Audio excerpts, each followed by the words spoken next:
السلام عليكم ورحمة الله وبركاته. بسم الله والحمد لله والصلاة والسلام على رسول الله وعلى آله وصحبه برضوان الله. أما بعد،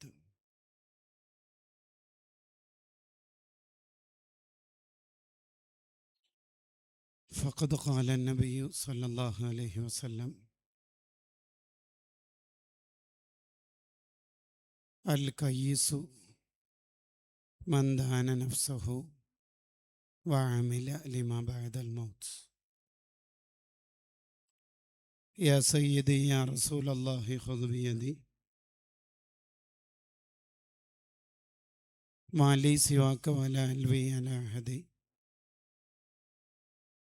يا من يقوم مقام الحمد منفردا للواحد الفرد لم يولد ولم يلد.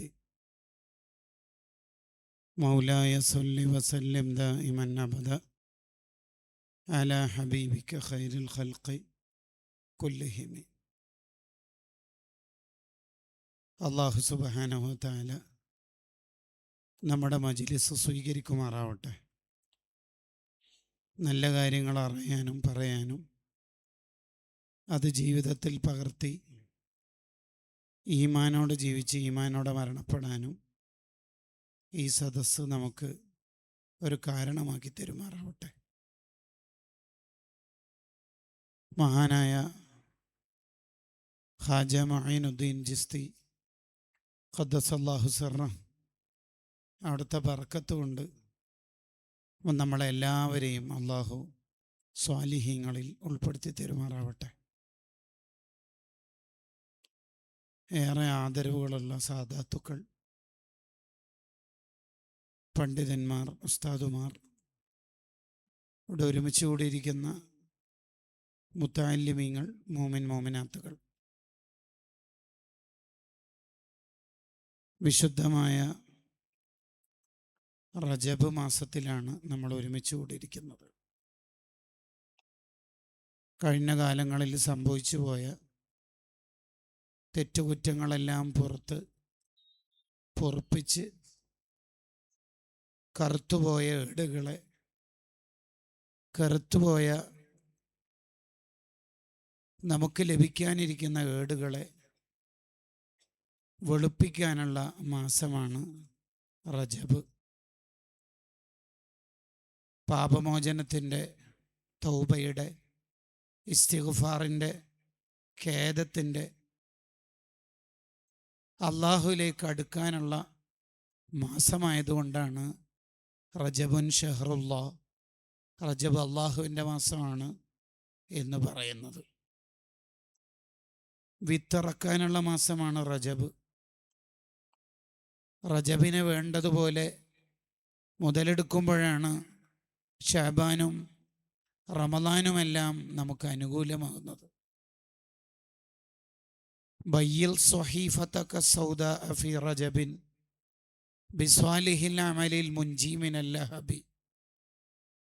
കറുത്തുപോയ തെറ്റുകുറ്റങ്ങളാൽ കറുത്തുപോയ ഏടുകളെ വെളുപ്പിക്കാനുള്ള സുവർണാവസരമാണ് റജബിൽ അള്ളാഹു നൽകിയിരിക്കുന്നത്. ആ റജബ് മാസത്തിൽ ഖാജ തങ്ങളെ പേരിൽ സംഘടിപ്പിക്കപ്പെട്ട മജ്ലിസിലാണ് നമ്മളുള്ളത്. പരിസരത്ത് നമുക്ക് കാവലായി നമുക്ക് വേണ്ടതെല്ലാം നൽകി കിടക്കുന്നതാണെങ്കിൽ നമ്മുടെ എല്ലാവരുടെയും അഭയകേന്ദ്രവും ഷെയ്ഖും മുർഷിദുമായ താജുശ്ശരിയ ഉസ്താദ് അവറുകളാണ്. അവിടുത്തെ ദർജ അള്ളാഹു വർദ്ധിപ്പിക്കട്ടെ. അവിടുത്തെ ബർക്കത്ത് കൊണ്ട് നമ്മളെല്ലാവരെയും അള്ളാഹു സ്വാലിഹീങ്ങളിൽ ഉൾപ്പെടുത്തി തരുമാറാവട്ടെ. മാതാപിതാക്കളുടെ പൊരുത്തവും ഉസ്താദുമാരുടെ ആശീർവാദവുമാണ് ലഭിച്ചതെല്ലാം ലഭിക്കാനുള്ള കാരണമെന്ന് പലപ്പോഴും ചെറിയ ഉസ്താദ് പറയാറുണ്ട്. ഹജ്ജ് വേളയിൽ കഅബ തൊട്ടുകൊണ്ട് എൻ്റെ ഉമ്മ എൻ്റെ മോനെ വലിയ ആലിമാക്കണേ എന്ന് ദ്വായർന്നിട്ടുണ്ട് എന്ന് വളരെ സന്തോഷത്തോടെ ആലിക്കുഞ്ഞി ഉസ്താദ് ഓർക്കാറുണ്ട്. പഠനകാലത്ത് ഉസ്താദുമാർക്ക് ഖിദ്മത്തെടുത്തതിൻ്റെ ഫലമായിട്ടാണ് എനിക്ക് റബ്ബ് പലതും തന്നത് എന്ന് സ്നേഹത്തോടെ ഓർമ്മിപ്പിക്കുന്നത്, ലഭിക്കേണ്ടതെല്ലാം ലഭിച്ചത്, ലഭിക്കാനുള്ളതെല്ലാം ലഭിക്കേണ്ടത്, ഉസ്താദുമാരോടുള്ള അദബും മാതാപിതാക്കളോടുള്ള പൊരുത്തവും അതാണ് അടിസ്ഥാനം എന്ന് പുതിയ തലമുറയെ നമ്മളെ ബോധ്യപ്പെടുത്താൻ കൂടിയാണ്. ഇൽമും തഅല്ലുമും തദ്രീസും ജീവിതത്തിൻ്റെ മുഖമുദ്രയാക്കി എല്ലാത്തിനേക്കാളും പ്രാധാന്യം അറിവിന് നൽകിയ ഉസ്താദിൻ്റെ പ്രിയപ്പെട്ട മുതഅല്ലിമീങ്ങളായ നമ്മൾ ജീവിതത്തിൻ്റെ ഓരോ ഘട്ടങ്ങളിലും ഉസ്താദിനെ മഹബത്ത് വെക്കുന്നുണ്ടെങ്കിൽ കൂടുതൽ കൂടുതൽ കിതാബുകൾ മുത്താല ചെയ്യാൻ, കൂടുതൽ ദർസുകളിൽ അറ്റൻഡ് ചെയ്യാനാണ് നമ്മുടെ സമയം കണ്ടെത്തേണ്ടത്. പഠനകാലത്ത് പഠനത്തിന് തീരെ പ്രാധാന്യം കൊടുക്കാതെ സിയാറത്തായിട്ട് പോകുന്ന ചില മുത്തഅല്ലിമീങ്ങളെ നിശിതമായി വിമർശിക്കുന്നുണ്ട് ബുശറൽ കരീമിൻ്റെ മുസന്നിഫ്. എന്താണ് അതിൽ പറയണത്?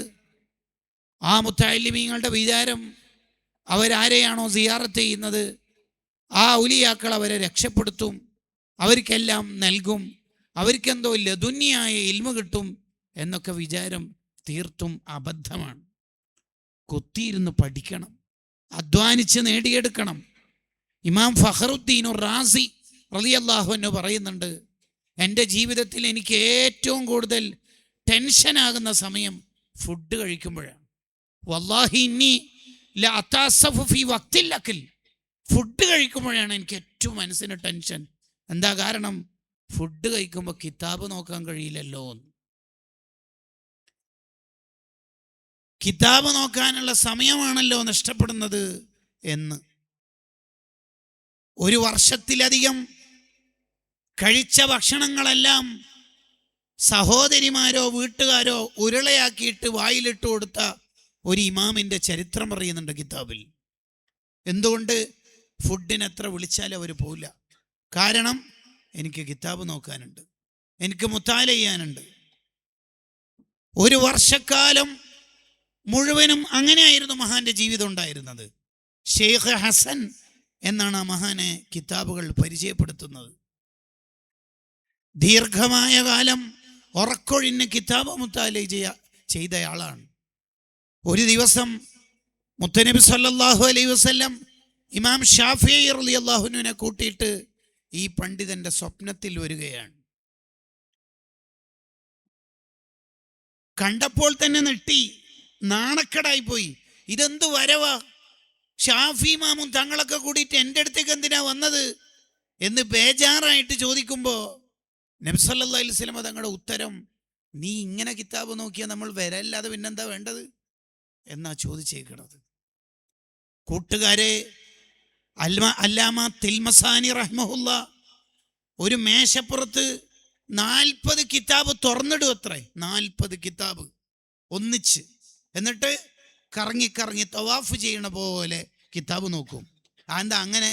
ഒരു കിതാബ് നോക്കുമ്പോൾ ബാക്കി കിതാബ് നോക്കാൻ കഴിയില്ലല്ലോ എന്ന ടെൻഷൻ, ഒന്ന് നോക്കുമ്പോൾ ബാക്കി കിതാബ് നോക്കാനുള്ള സമയം പോകുമോ എന്ന ബേജാറ്. 40 കിതാബ് ഒന്നിച്ച് തുറന്നിട്ടിട്ട് നടന്നുകൊണ്ട് നോക്കുന്ന ഒരു മഹാമനുഷ്യയുടെ കഥ കേൾക്കുമ്പോൾ കൂട്ടുകാരെ, നമുക്ക് ഇൽമിനോടൊരു പാഷൻ ഉണ്ടാവണം, അറിവിനോടുള്ള താല്പര്യം ഉണ്ടാവണം. ദർസും തഅല്ലുമും തഅലീമൊക്കെ നിർത്തിയിട്ട് ഞാൻ മദീനയിലേക്ക് പോക്കായി, ഞാൻ തിരിച്ചു വരുന്നില്ല എന്നൊരാഗ്രഹത്തോടെ ചെറിയ ഉസ്താദ് പോകുന്ന ഒരു ഹജ്ജ് യാത്രയെ നിങ്ങൾ സ്മരണികയിൽ വായിച്ചിട്ടുണ്ടാകും. ആലിക്കുഞ്ഞി പോയിട്ട് നാട്ടിൽ ദർസ് നടത്തൂ എന്ന് നബി സല്ലല്ലാഹു അലൈഹി വസല്ലം തങ്ങൾ മനാമിൽ പറഞ്ഞു കൊടുക്കുന്നതിൻ്റെ താല്പര്യം എന്താണ്? എന്താണ് റസൂലുള്ളാഹിന്റെ മുഹിബ്ബീങ്ങളാകുന്ന ഓരോരുത്തരും ചെയ്യേണ്ടത്? എന്തിനാണോ നബി സല്ലല്ലാഹു അലൈഹി വസല്ലം തങ്ങൾ ഈ ഭൂമിയിൽ ജീവിച്ചത്? അത് ഇൽമു പ്രചരിപ്പിക്കാനാണ്, ഇൽമിന്റെ സാമ്രാജ്യം പടുത്തുയർത്താനാണ്. അതാണ് കൂട്ടുകാരെ നമ്മളിലൂടെ പ്രതീക്ഷിക്കുന്നത്. അപ്പോഴാണ് ചെറിയ ഉസ്താദിന്റെ ശിഷ്യന്മാരായി നമ്മൾ മാറുന്നത്. വേറെന്തെങ്കിലും ഔറാദുകളിൽ കുത്തിയിരിക്കലോ, ഉസ്താദിൻ്റെ തന്നെ മഖാമിൽ സർവ്വനേരവും പോയിട്ട് സിയാറത്ത് ചെയ്യലോ അല്ല നമ്മളിൽ നിന്ന് ഉസ്താദ് പ്രതീക്ഷിക്കുന്നത്. പിന്നെന്ത്? ഹത്താ സുർത്തുമുൽ മഖാബിർ, സൂറത്തു തകാസുറിന്റെ ഒരു ആയത്താണ്. ആയത്തിന്റെ വ്യാഖ്യാനം ഒന്ന് റൂഹുൽ ബയാൻ എടുത്തു നോക്കൂ. മുത്തഅല്ലിമീങ്ങൾ ചെയ്യേണ്ട പണി അതിൽ പറയുന്നുണ്ട്. മുത്തഅല്ലിമീങ്ങൾ ചെയ്യേണ്ടത് പഠനം. അതിനോട് വല്ലാത്ത താല്പര്യം ഉണ്ടാവണം. എത്ര വായിച്ചാലും ഉറക്കം വരാത്ത, എത്ര മുത്താല ചെയ്താലും മടുപ്പ് വരാത്ത ഒരു ലോകത്തെ നമ്മൾ നിർമ്മിക്കണം. അപ്പോഴാണ് മഹാന്മാരുടെ പൊരുത്തം, മഹാന്മാരുടെ മദത് നമുക്ക് അല്ലാഹു നൽകുന്നത്. ആ കൂട്ടത്തിൽ നമ്മൾ അല്ലാഹു ഉൾപ്പെടുത്തുമാറാവട്ടെ. ആമുഖം അവസാനിപ്പിക്കുകയാണ്. നമ്മളെല്ലാവരും ഇന്നല്ലെങ്കിൽ നാളെ ഈ ഭൂമിയിൽ നിന്ന് പിരിയേണ്ടവരാണ്. നമ്മുടെ മുൻഗാമികളിൽ പലരും മരിക്കില്ലെന്ന് വിചാരിച്ചിട്ടുണ്ട്. പക്ഷേ ആ വിചാരിച്ച ആൾക്കാരുടെ പേര് പോലും ഈ തലമുറക്ക് അറിയില്ല.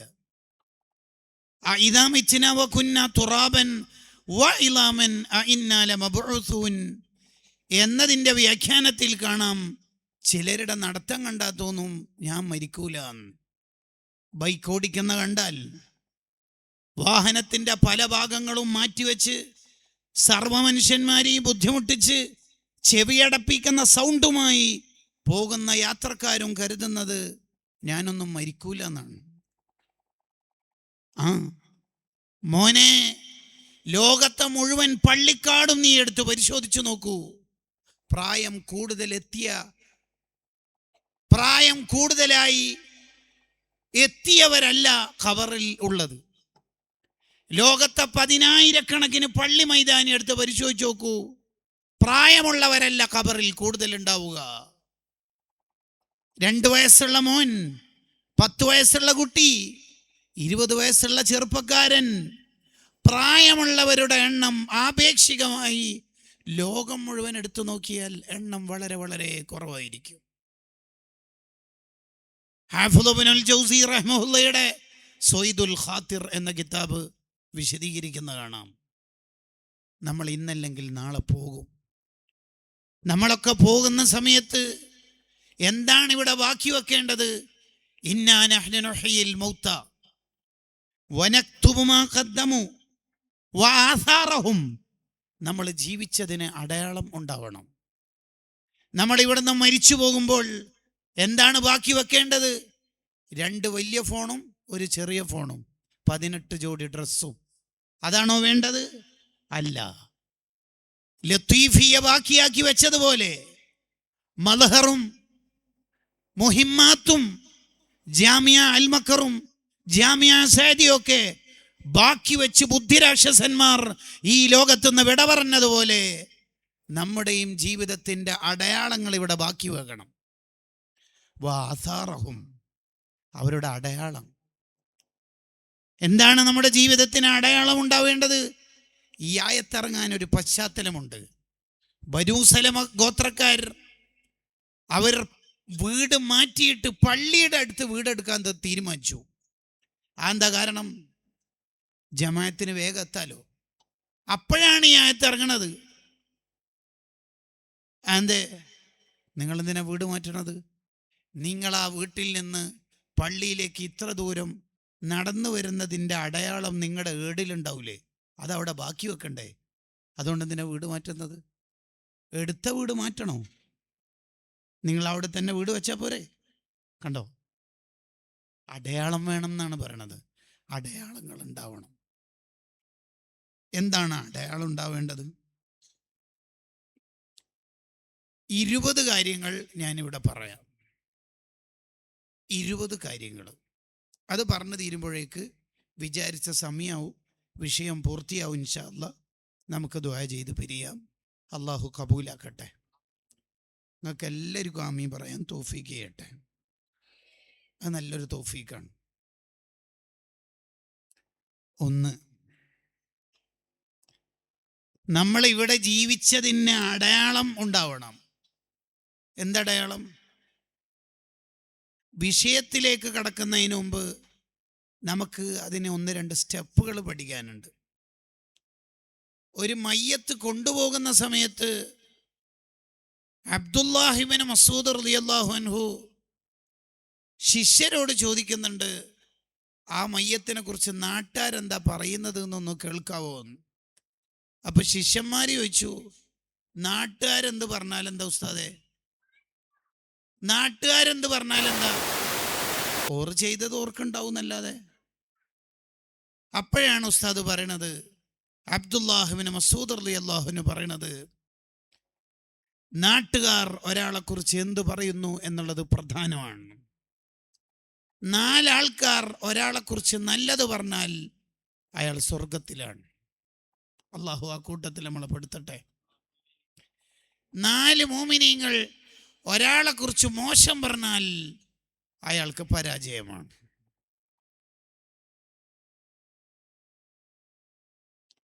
അപ്പൊ നാട്ടുകാരെന്താ പറയുന്നത് എന്നുള്ളത് പ്രധാനം തന്നെയാണ്.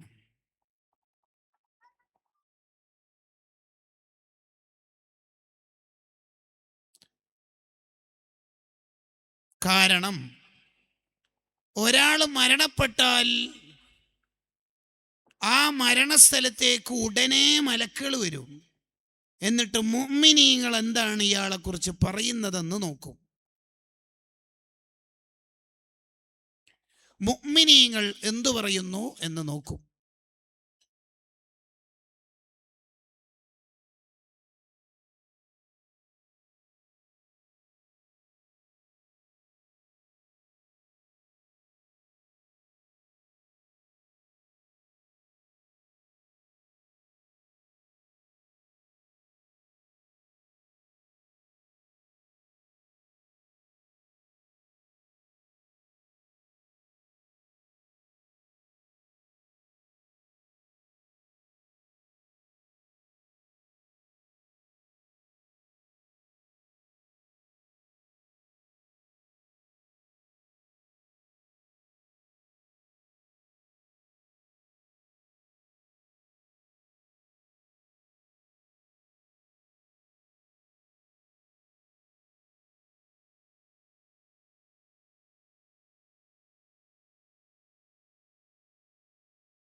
ഓരോരുത്തരും മരണപ്പെട്ടാൽ ആ മരണസ്ഥലത്തേക്ക് മലക്കുകൾ വളരെ പെട്ടെന്ന് വരും.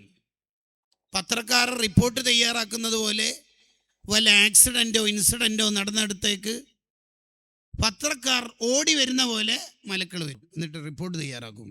ഇയാൾ നല്ല മനുഷ്യനാട്ടോ, ഇയാൾ നല്ല മനുഷ്യനാണ്, ഒരുപാട് പാവങ്ങളെ സഹായിക്കുന്ന ആളാണ്. അങ്ങനെ വേണം നമുക്ക്. സ്വാലിഹീങ്ങളുടെ നാവിൽ നല്ല വർത്താനം ഉണ്ടാവണം.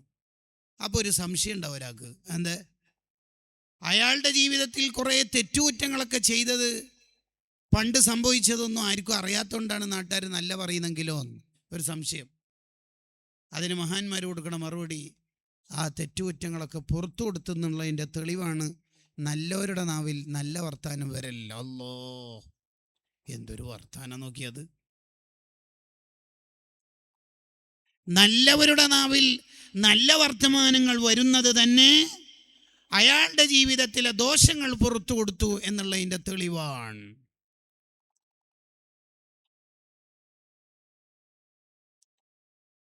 നമ്മുടെ അബ്ദുറഹ്മാൻ ഹാജി മരിച്ചോട്ടോ.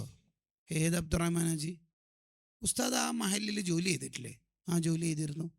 ഹുസൈൻ അബ്ദുറഹ്മാൻ ഹാജിനെ പരിചയമില്ലേ? നിങ്ങൾ ഉദ്ദേശിക്കണം അബ്ദുറഹ്മാൻ ഹാജി? ഞാൻ ജോലി ചെയ്തിട്ട് അവിടെ നിന്ന് ഒരു 10-15 കൊല്ലമായി. ഞാൻ 2002 ആ കൊല്ലം കഴിഞ്ഞിട്ട് പോന്നിരുന്നു. കുറേ കൊല്ലം മുമ്പ് ജോലി ചെയ്തല്ലേ അവിടെ. ആ, ഹുസൈൻ അബ്ദുറഹ്മാൻ ഹാജിനെ മനസ്സിലായോ? ആ ജുമക്കൊക്കെ ആദ്യം വന്നിട്ട് നമ്മളെ റഫീഖിൻ്റെ ഉപ്പ. യെസ്, അതെ. കണ്ടോ, പരിചയപ്പെടുത്തുന്ന വർത്താനം തന്നെ എന്താ പറയാ, ജുമക്ക് നേരത്തെ വരുന്ന ആള്. കണ്ടാ, ഇത് മലക്കൾ എഴുതി വെച്ചാൽ ഖദ് ഫാസ്, അയാൾ വിജയിച്ചു. ഇനി കാലം കുറേ കഴിഞ്ഞിട്ട് നമ്മളെ മരിച്ചുപോയ അബ്ദുറഹ്മാൻ ഹാജി ഇല്ലേ, അയാളെ മോനും മരിച്ചു. ഏത് മോന്? ആ വലിയ മുടിയില്ലേ? അയ്യോ,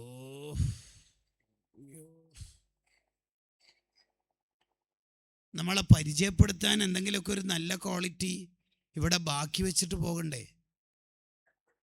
പോകണം.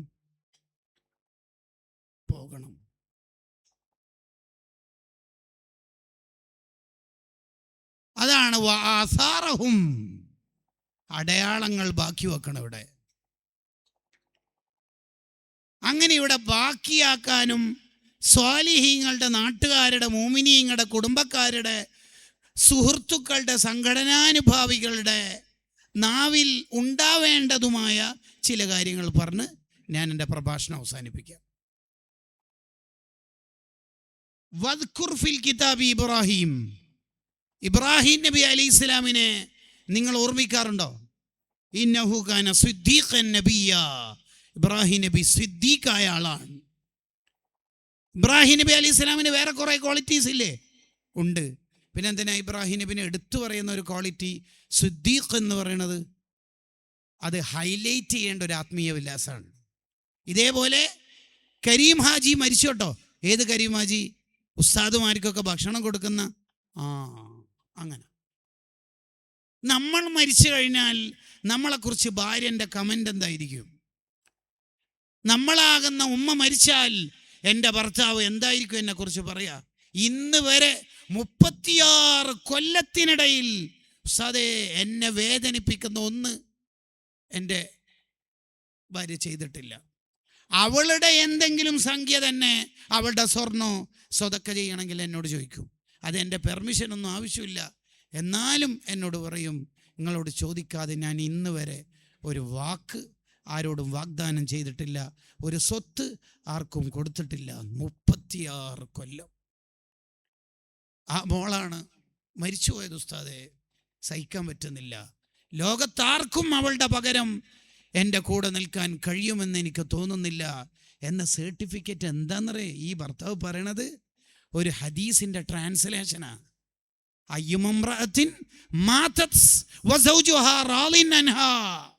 ഭർത്താവിൻ്റെ പൊരുത്തം നേടിയിട്ട് മരിച്ചുപോയ പെണ്ണ് സ്വർഗത്തിലെന്ന് മുഹമ്മദുർ റസൂലുള്ളാഹ് സ്വല്ലല്ലാഹു അലൈഹി വസല്ലം. കണ്ടോ എന്താ വർത്താനം? ഇങ്ങനെ മോമിനീങ്ങളുടെ നാവിൽ ബാക്കിയാക്കേണ്ട കുറച്ചു കാര്യങ്ങളെ സൂചിപ്പിച്ച് ഞാൻ എൻ്റെ സംസാരം അവസാനിപ്പിക്കാം. ഒന്നാമത്തത്, നമ്മൾ മരിച്ചപ്പോൾ നാട്ടുകാർ പറയാം, ഇയാളുടെ ഈ മയ്യത്തിന് ഇത്രയും ആൾക്കാർ നിസ്കരിക്കാനെത്തിയതും ജനാസ കർമ്മങ്ങൾക്ക് എത്തിയതും എനിക്ക് തോന്നുന്നത് മൂപ്പര് ഇതിൽ സജീവ. നമ്മളെ നാട്ടിൽ ആരും മരിച്ചാലും മൂപ്പരായിരിക്കും എല്ലാവരും അറിയിക്കുക, വാട്സപ്പ് വഴിയും മറ്റൊക്കെ. 70,000 ദിക്ർ ചൊല്ലാനുള്ള എല്ലാ പ്രോത്സാഹനവും മൂപ്പരായിരിക്കും ചെയ്യുക. വെറുതെ അല്ല ഈ മനുഷ്യന് ലക്ഷക്കണക്കിന് ദിക്ർ കിട്ടണത്. കമാ തദീനു തുദാനു. മൂപ്പര് നാട്ടുകാർക്ക് കൊടുത്തോണ്ട് നാട്ടുകാർ തിരിച്ചു കൊടുക്കുന്ന സമ്മാനാണ്. ഹൽ ജസാ ഉൽ ഇഹ്സാനി ഇല്ലൽ ഇഹ്സാൻ. നല്ലതിന് നല്ലത് തന്നെയല്ലേ സമ്മാനം കിട്ടുള്ളൂ. വെറുതെ അല്ല. ഇയാളല്ലെങ്കിൽ വലിയ നേതാവറ്റ, ഇയാൾ വലിയ സ്റ്റേറ്റ് ജില്ലാ ഡിവിഷൻ സെക്രട്ടറിയേറ്റാ ആവുന്നല്ലോ. ഇയാൾ സാധാരണ ഈ നാട്ടിൽ. പക്ഷേ ഇയാളുടെ ഏറ്റവും വലിയ പ്രത്യേകത ഞാൻ മനസ്സിലാക്കുന്ന ഉസ്താദെ, മൂപ്പര് മരണ വീട്ടിൽ സജീവം, ഖബറ് കുഴിക്കാൻ വലിയ താല്പര്യം, ജനാസ കർമ്മങ്ങൾക്ക് നേതൃത്വം. ആ കൊറോണ കാലത്തൊക്കെ മൂപ്പര് സേവനം ചെയ്ത അത്ര ഒരാൾ സേവനം ചെയ്തിട്ടില്ല. പക്ഷെ മൂപ്പര് ചെയ്യുന്ന ഒന്നും ചിത്രത്തിലുണ്ടാവില്ല. ചരിത്ര പുരുഷനാണ് മൂപ്പര് ചെയ്യുന്നൊന്നും ആരും അറിയന്നില്ല. മരണ വീട്ടുകാർക്ക് ഫുഡ് എത്തിച്ചു കൊടുക്കുക, ആ വീട്ടുകാരെ ആശ്വസിപ്പിക്കുക. എനിക്ക് തോന്നുന്നത് നമ്മളൊക്കെ ഞാൻ കുറച്ച് ദർസി പഠിച്ചിരുന്നു ഉസ്താദെ. മൂപ്പരുടെ ഒരു പ്രത്യേകത എനിക്ക് തോന്നുന്ന ഒരു കാര്യം എന്ന് പറഞ്ഞാൽ, നമ്മൾ പണ്ട് ഓതി പഠിച്ച ഒരു ഹദീസ് ഉണ്ടല്ലോ, ജനാസൻ്റെ കൂടെ പോയിട്ട് മയ്യത്തുസ്കാരം വരെ നിർവഹിച്ചാൽ ഉഹദ് മലയോളം പ്രതിഫലമുണ്ട്. എന്നിട്ട് ഖബറടക്കം വരെ പോയാൽ ഉഹദ് മല തന്നെ 2 എണ്ണായാൽ എന്ന് പറഞ്ഞാൽ 2 ഉഹദ് മലയുടെ പ്രതിഫലമുണ്ട്. ഖീറാത്തൈൻ, അത് മൂപ്പര് ആയിരക്കണക്കിന് വാങ്ങിയിട്ടുണ്ടാവുന്ന എൻ്റെ ഒരു വീക്ഷണം, എൻ്റെ ഒരു നിഗമനം. അത്രയും മൂപ്പര് അതിൽ സജീവം. ഏത് കാലത്താ ഒരു മയ്യത്തിനെ കുറിച്ചിട്ട് നാട്ടുകാർ ഇത് പറയുന്നറിയോ? ഹലോ, മയ്യത്ത് എപ്പോഴെടുക്കുക? 10:35 ഷാർപ്പ് ടൈം തന്നെ അല്ല കേട്ടോ. ഉറപ്പല്ലേ? ഉറപ്പാണോ? 10:36 മൂപ്പര് ചൂടാവും. 10:34 ഇയാൾ വരുമ്പോൾ ആക്സിഡൻ്റ് ആയിട്ട് മരിച്ചാലോ 2 മയ്യത്ത് ഒന്നിച്ചു കൊണ്ടുവരും. ഏത് കാലത്തെ ഈ പറയണത്? മരണാനന്തര സംസ്കാരങ്ങൾക്കൊക്കെ വളരെ ആൾക്കാർ കുറഞ്ഞു പോയൊരു കാലം. ആർക്കും അതിനൊന്നും സമയമില്ല. മുസ്ലിമീങ്ങൾ തമ്മിലുള്ള കടപ്പാടുകളായി മുത്തനബി സല്ലല്ലാഹു അലൈഹി വസല്ലം പരിചയപ്പെടുത്തിയ ഒരു നന്മയല്ലേ? ആര് മരണപ്പെട്ടാലും അവരുടെ മുത്തനബി സല്ലല്ലാഹു അലൈഹി വസല്ലം തങ്ങൾ എത്താറുണ്ട് എന്ന് ശമാഇലിൻ്റെ ഗ്രന്ഥങ്ങളിൽ കാണാം. ആര് മരിച്ചാലും തങ്ങൾ അവിടെ എത്തും. കണ്ടോ? നമ്മൾക്ക് അതിനൊക്കെ സമയമുണ്ടാവണം. അത്തരം നന്മകൾ നമ്മുടെ ആത്മീയ വിലാസങ്ങളായിട്ടുണ്ടാവണം. 2, നമുക്ക് 20 എണ്ണം പറയാനുള്ളത് കൊണ്ടാണ് സ്വല്പം വേഗത. രണ്ടാമത്തത് സേവന പ്രവർത്തനം. സാന്ത്വന വളണ്ടിയർ എന്ന് പുതിയ കാലത്ത് അതിനെ വിളിക്കും. മൂപ്പർക്ക് ജനിക്കുമ്പം തന്നെ അള്ളാഹു എന്തോ ഒന്ന് കൊടുത്തിട്ടുണ്ട്. മൂപ്പർക്ക് പാവങ്ങളെ സഹായിക്കുക, വിഷമമുള്ളവരുടെ വിഷമം പരിഹരിക്കുക, ഇതൊക്കെ മൂപ്പർക്കൊരു ഹോബിയാണ്. മൂപ്പരെടുത്ത് ആര് പോയി എന്ത് വിഷമം പറഞ്ഞാലും എന്തെങ്കിലും ഒരു പരിഹാരം കൊടുക്കും. ഈയിടെ ഞാൻ എൻ്റെ ഒരു സുഹൃത്തിൻ്റെ വീട്ടിലേക്ക് പോകുമ്പോൾ ഒരു വീട് കാണിച്ചു തന്നിട്ട്, മൂപ്പരുടെ അയൽവാസിയാണ്, ആ വീട് കാണിച്ചു തന്നിട്ട് എൻ്റെ സുഹൃത്ത് മർക്കസിൽ ഒന്നിച്ച് പഠിച്ച കാമിൽ സഖാഫിയായ കൂട്ടുകാരനാ. ആ പ്രിയപ്പെട്ട കൂട്ടുകാരൻ പറയാ, ഈ വീടുണ്ടല്ലോ ഉസ്താദേ, ഇന്നാലിന്ന ഹാജിയാരുടെ വീടാണ്. എന്നിട്ട് ശേഷം പറയുന്ന വർത്താനം എന്താ അറിയോ?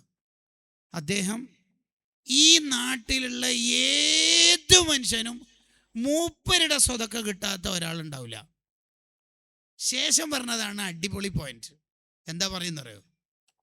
മൂപ്പര് ആരുടെയെങ്കിലും അർജന്റ് ആവശ്യത്തിന് കടം കൊടുത്താൽ, ഉദാഹരണത്തിന് മോളെ കല്യാണത്തിന്, വീട് നിർമ്മാണത്തിന് കടം കൊടുത്താൽ, കടം തിരിച്ചടക്കേണ്ട ഡേറ്റിന് ക്യാഷ് തരാൻ ബുദ്ധിമുട്ടുണ്ട് എന്ന് കണ്ടാൽ എന്താ ചെയ്യാന്നറിയോ? ഉദാഹരണത്തിന് 2 ലക്ഷമാണ് കടം കൊടുത്തതെങ്കിൽ ഈ ഹാജിയാർ പറയത്രേ, 1 ലക്ഷം മതി, 1 ലക്ഷം പുറത്ത് തന്നിരിക്കുന്നു. ഓ, കടം കൊടുത്തിട്ട് അല്പമെങ്കിലും നമ്മൾ കടക്കാരന് പുറത്തു കൊടുത്താൽ അയാൾക്ക് അർശിന്റെ തണലുണ്ടെന്ന് മുഹമ്മദുർ റസൂലുള്ളാഹി സ്വല്ലല്ലാഹു അലൈഹി വസല്ലം. നമ്മൾ ഡേറ്റ് നീട്ടിക്കൊടുത്താൽ 10-ാം തീയതിയാണ് അയാൾ തിരിച്ചടക്കേണ്ടത്. അയാളോട് പറഞ്ഞ ചെറിയ ബുദ്ധിമുട്ടുണ്ടെന്ന് മനസ്സിലായുണ്ട്, നീ വെറുതെ ഇങ്ങനെ വളഞ്ഞ മൂക്ക് കുടിക്കൊന്നും വേണ്ട, അടുത്ത മാസം 10-ന് തന്നാൽ മതി, 1 മാസം കൂടി കാലാവധി തരാം. ഡേറ്റ് നീട്ടിക്കൊടുത്താൽ. അല്ലെങ്കിൽ 10,000 അല്ലേ ആകെ തരാനുള്ളൂ അല്ലേ, നീ ബുദ്ധിമുട്ടൊന്നും വേണ്ട, എനിക്ക് ആ 10,000 വേണ്ട, ആ 10,000 കിട്ടിയെന്ന് വിചാരിച്ചിട്ട് എനിക്ക് വലിയ സംഭവിക്കാനൊന്നും പോകുന്നില്ല, അത് വേണ്ടാന്ന്. അങ്ങനെ കടം ഫുള്ള് പുറത്തു കൊടുത്തു. അല്ലെങ്കിൽ 5,000 മതി മോനെ, 5,000 അവിടെ വെച്ചേക്ക്, അല്പം പുറത്തു കൊടുത്തു. ഇതെല്ലാം അർശിന്റെ തണൽ ലഭിക്കാനുള്ള വഴിയായി ഹദീസുകളെ വ്യാഖ്യാനിച്ച് ഇമാമിയങ്ങൾ രേഖപ്പെടുത്തുകയാണ്. ഇതെല്ലാം നമുക്കൊക്കെ കിട്ടുന്ന ചാൻസ് അല്ലേ ശരിക്കും പറഞ്ഞാൽ? അല്ലേ? നബി സല്ലല്ലാഹു അലൈഹി വസല്ലം തങ്ങൾ ജബലുന്നൂറിൽ നിന്ന്, ഹിറാ ഗുഹയിൽ നിന്ന് ആദ്യമായി ജിബ്രീൽ അലൈഹി സ്വലാത്തു വസ്സലാമിനെ കണ്ട് തിരിച്ചു വന്നപ്പോൾ തങ്ങളിങ്ങനെ വിറക്കുണ്ടായിരുന്നു.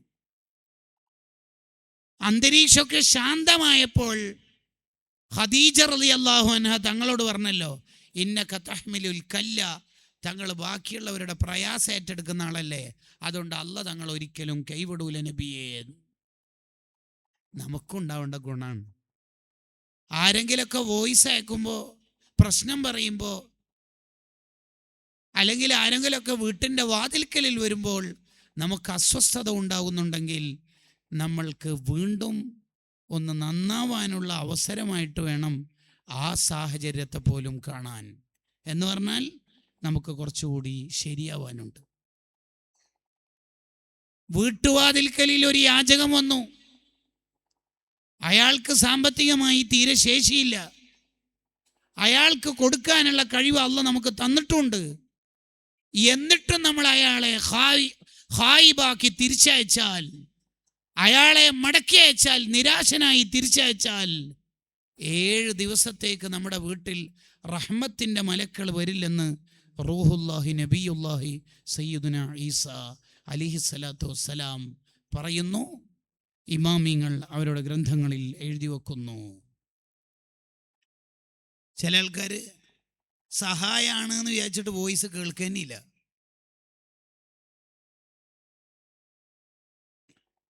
കൂട്ടുകാരെ, നമ്മളടുത്തേക്ക് ഒരാവശ്യമായിട്ട് വരുന്നുണ്ടെങ്കിൽ തന്നെ അതിനർത്ഥം അള്ളാഹുവിൻ്റെ ഇഷ്ടം നമുക്ക് കിട്ടുന്നുണ്ട് എന്നാ. ഇദാ അഹബ്ബല്ലാഹു അബ്ദൻ സ്വയ്യറ ഹവായിജൻ നാസി ഇലൈഹിന. ഒരാളെ അള്ളാഹ് ഇഷ്ടപ്പെട്ടാൽ അള്ളാഹ് ചെയ്യുന്ന ഒരു പരിപാടി എന്താ അറിയാ? അയാൾക്ക് കുറേ ആളെ ആവശ്യം നിർവഹിച്ചു കൊടുക്കാനുള്ള കഴിവ് അള്ളാഹ് കൊടുക്കും. കുറേ ആളുടെ ആവശ്യം അയാളിലേക്ക് എത്തും. ഇന്നലില്ലാഹി അഖ്വാമൻ ഇഖ്തസ്സഹും ലിമനാഫിഉദ് ദുനിയാ. ചില ആൾക്കാരെ അള്ളാഹ് സെലക്ട് ചെയ്യുന്ന തന്നെ നാട്ടുകാരുടെ ഉപകാരത്തിന് വേണ്ടിയാ. അതിനാണ് അയാൾക്ക് വാക്ക് കൊടുത്തത്, നാക്ക് കൊടുത്തത്.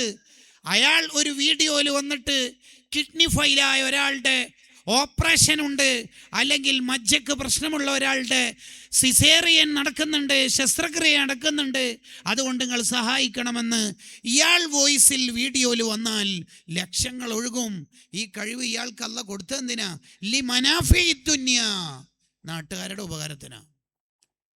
ആ ഉപകാരത്തിന് ആ സ്കില്ല്, ആ കഴിവ് അയാൾ ഉപയോഗിക്കണില്ലെങ്കിൽ എനിക്ക് കുറേ റിക്വസ്റ്റ് ഉണ്ട്, ഞാൻ എന്തായാലും അത് ചെയ്യാൻ നിൽക്കണില്ല, എനിക്ക് വേറെയും ചില പണികളുണ്ട്, എൻ്റെ പണി ഇതന്നെയല്ല എന്ന് പറഞ്ഞ് മാറി. എന്നാൽ നിൻ്റെ വാക്കിനും നാക്കിനും ഒരു വിലയും ഇല്ലാത്ത രീതിയിൽ നിൻ്റെ മുഴുവൻ കഴിവും അള്ളാഹ് ഊരിയെടുക്കുമെന്ന് തൊബ്രാനി ഇമാം റിപ്പോർട്ട് ചെയ്യുന്ന ഹദീസിൽ കാണാം. അപ്പോൾ ആതുര സേവനം അത് നമുക്കുണ്ടാവേണ്ട ഒരു ക്വാളിറ്റിയാണ്. എത്ര പാവങ്ങളെ ആ സഹായിക്കൽ എന്നറിയോ? മരിച്ചുപോയ മയ്യത്തിനെ കുറിച്ച് ആ നാട്ടുകാരുടെ കമൻറ്റ്. അലി സൈനുൽ ആബിദീൻ റളിയല്ലാഹു അൻഹു വഫാത്തായപ്പോൾ ധാരാളം വീട്ടുകാർക്ക് സ്ഥിരം എത്തുന്ന കിറ്റ് എത്തുന്നില്ല. എന്താണ് സംഭവം? ആർക്കും അറിയാതെ കുറേ പാവങ്ങളുടെ വീട്ടിലേക്ക് കിറ്റ് എത്തിക്കാറുണ്ടായിരുന്നു. അങ്ങനെ ഉണ്ടാവാനുള്ള സാഹചര്യം എന്താണ്? കുറേ പാവങ്ങൾ മഹാന്റെ വീട്ടിലേക്ക് വരും, അവരൊക്കെ സഹായിക്കും. ഒരിക്കലും ഭാര്യ ചോദിച്ചു, പാവങ്ങളാണെങ്കിൽ തന്നെ ആരുടെയും മുന്നിൽ സഹായ അഭ്യർത്ഥന നടത്താൻ മടിയും നാണക്കേടുള്ള പാവങ്ങൾ ഉണ്ടാവില്ലേ? അവരെ നമ്മൾ കണ്ടെത്തിയിട്ട് കൊടുക്കണ്ടേ? ശരിയാണ്. ഏറ്റവും പാവങ്ങളുടെ ലിസ്റ്റ് കണ്ടെത്തി. എന്നിട്ട് അവർക്ക് വളരെ രഹസ്യമായി ഫുഡിൻ്റെ കിറ്റ് തങ്ങളുടെ കുടുംബത്തിലെ നേതാവായ അലി സൈനുൽ ആബിദീൻ റളിയല്ലാഹു അൻഹു എത്തിക്കുകയാണ്. അതിൽ കുറച്ച് ദിർഹമും തിരികെ വെക്കും, തിരികെ കയറ്റും. എന്നിട്ട് പറയും ഫ്രം അഡ്രസ് അന്വേഷിക്കേണ്ടതില്ല എന്ന്. ഈ നൂറുകണക്കിന് പാവങ്ങൾക്ക് അറിയില്ല ഇതാരാ എത്തിക്കണത്. എല്ലാ പാതിരാത്രിയും അവരുടെ വീട്ടിൽ കിറ്റെത്തും. ഒരു ദിവസം വലിയ സൈനുൽ ആബിദീൻ റളിയല്ലാഹു അൻഹു വഫാത്തായപ്പോൾ എത്തിക്കൊണ്ടിരിക്കുന്ന കിറ്റ് സ്റ്റോപ്പായി. അങ്ങനെയാണെങ്കിൽ ഉറപ്പായോ അലി തങ്ങളാണ് ഈ കിറ്റ് എത്തിക്കുന്നത്? അതാ ഉറപ്പിക്കുന്ന അടുത്ത അടയാളം വരുന്നു. വആസാറഹും, ജീവിച്ചതിൻ്റെ അടയാളം വരുന്നു. മഹാനവറുകളുടെ മയ്യത്ത് കുളിപ്പിക്കുന്ന സമയത്ത് 2 ഷോൾഡറിലും കറുത്ത പാടുകൾ. എന്തേ? കിറ്റ് ചുമന്നതിൻ്റെ അടയാളങ്ങൾ. ഇന്നാ നഹ്നു നുഹ്യിൽ മൗത വനക്തുബു മാ ഖദ്ദമു വആസാറഹും. ജീവിച്ചതിൻ്റെ അടയാളം നിസ്കാരം, നോമ്പ്, ഹജ്ജ്, സക്കാത്ത്, ഇൽമ് എല്ലാം ഉള്ളതോടൊപ്പം വെണ്ടക്കാക്ഷരത്തിൽ ജാമിയ സഅദിയ അറബിയ എന്ന MA ഉസ്താദ് അടയാളപ്പെടുത്തിയത് നമ്മുടെ പരിസരത്ത് ജീവിച്ചിട്ടെന്നല്ലേ? അതെ, നമുക്കെന്താണ് അടയാളങ്ങൾ ഉള്ളത്? അപ്പൊ നാട്ടുകാരുടെ നാവിൽ അടയാളം ഉണ്ടാവണം. എത്ര ആൾക്ക് ഉപകാരം ചെയ്ത മോന, എത്ര ആൾക്ക് ഉപകാരം ചെയ്ത ജീവിതമാണ്. പല നാടുകളിലും സെക്ടർ ഭാരവാഹികളും അല്ലെങ്കിൽ വലിയ ഡിവിഷന്റെ നേതാക്കളും മരണപ്പെട്ട് അവിടെ എത്തിയാൽ നാട്ടുകാർക്ക് പറയാനുള്ളത് അതായിരിക്കും. ഓ ഖാലിദ് സാഹിബ് പഠിപ്പിച്ച് അവിടുന്ന് പകർന്ന നന്മയാണ് SSFന്റെ കൂട്ടുകാർ ചെയ്തു പോരുന്നത്. SOSന്റെ സാന്ത്വനം കൂട്ടുകാരെ, നമ്മളുടെ ജീവിതത്തിൽ ആതുര സേവനം മുഖമുദ്രയാകണം. നബി സല്ലല്ലാഹു അലൈഹി വസല്ലം തങ്ങൾ ജീവിച്ചത് തന്നെ പാവങ്ങൾക്ക് വേണ്ടിയാണ് എന്ന് നമുക്ക് ചരിത്രത്തിൽ വായിച്ചാൽ തോന്നും.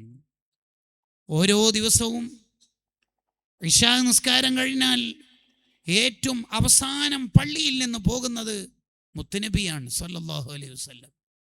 പാവപ്പെട്ട അഹ്ലു സുഫത്തുകാരെ നോക്കിയിട്ട് ചോദിക്കും, മക്കളെ നിങ്ങൾ ഭക്ഷണം കഴിച്ചോ? ഇല്ല. എന്ത് ചെയ്യും? പണക്കാരായ മയാസിരി സ്വഹാബ, കഴിവുള്ള സാമ്പത്തികമായി ശേഷിയുള്ളവരോട് ചോദിക്കും, നിങ്ങൾ വീട്ടിലേക്ക് ആൾക്കാരെ കൊണ്ടുപോകാൻ റെഡിയാണോ? റെഡിയാണ് നബിയെ. എത്ര പേരെ കൊണ്ടുപോകും? 2 ആളെ. വരി, 2 ആളുവാ. ഒരേ സമയത്ത് തന്നെ തങ്ങൾ മൾട്ടി ലെവലിലാണ് വർക്ക് ചെയ്യണത്. പാവങ്ങളുടെ വിശപ്പ് പണക്കാരാൽ അകറ്റുന്നു, പണക്കാരുടെ പണം കൊണ്ട് പണക്കാർക്ക് സ്വർഗം സമ്മാനിക്കുന്നു. കണ്ടോ? മോനിക്ക് എത്ര ആളെ കൊണ്ടുപോകാൻ പറ്റും? 4 ആളാ. നിങ്ങൾ 10 ആളാ. ഒരു സ്വഹാബി 10 ആളാ ഒരു മുൻകൂറും ഇല്ലാതെ വൈഫിന് വാട്സപ്പിൽ മെസ്സേജ് അയക്കാതെ പെട്ടെന്ന് ചാൻസ് കിട്ടിയപ്പോൾ 10 ആളെ ഏറ്റെടുത്ത് പോകാൻ മാത്രം അത്രയും ഈമാനുണ്ട് അവർക്ക്. ഇതെല്ലാം കണ്ടപ്പോൾ സഅദ് ഇബ്നു ഉബാദ റളിയല്ലാഹു അൻഹു പറഞ്ഞു, നബിയെ ഞാൻ ബാക്കിയുള്ള 80 ആളെയും കൊണ്ടുപോയിക്കോളാം. 80 ആളെ ഒരു രാത്രി വീട്ടിലേക്ക് ഫുഡിന് നേരത്തെ ഒരു പ്രിപ്പറേഷനും ഇല്ലാതെ എങ്ങനെ ഈ സ്വഹാബി കൊണ്ടുപോയത് റബ്ബേ? അത്രയും ഭക്ഷണം കൊടുക്കാൻ താല്പര്യമുള്ള സ്വഹാബിയാണ് സഅദ് ഇബ്നു ഉബാദ റളിയല്ലാഹു അൻഹു. അതുപോലെയായിരുന്നു അവരുടെ മകനും. ഓരോ മോനും സ്വഹാബിയ. ഖൈസ് ഇബ്നു സഅദ് ഇബ്നു ഉബാദ റളിയല്ലാഹു അൻഹുമാ വനഫഅനാ ബിഹിമാ ഫിദ്ദാറൈൻ. ഖൈസ് റളിയല്ലാഹു അൻഹു ഒരു യാത്രയിൽ ഒരു ഒട്ടകത്തിന് അറുത്തിട്ട് യാത്രക്കാർക്ക് മൊത്തം ഭക്ഷണം കൊടുത്തു. കുറച്ച് കഴിഞ്ഞിട്ട് പിന്നെ ഒരു ഒട്ടകം അറുത്തു. 3-മതും ഒരു ഒട്ടകം അറുത്തപ്പോൾ ക്യാപ്റ്റനായ അബ്ദുറഹ്മാൻ ഇബ്നു ഔഫ് റളിയല്ലാഹു അൻഹു പറഞ്ഞു, നിർത്തി, എന്താ ഇത് എത്ര കൊടുക്കുന്നത്?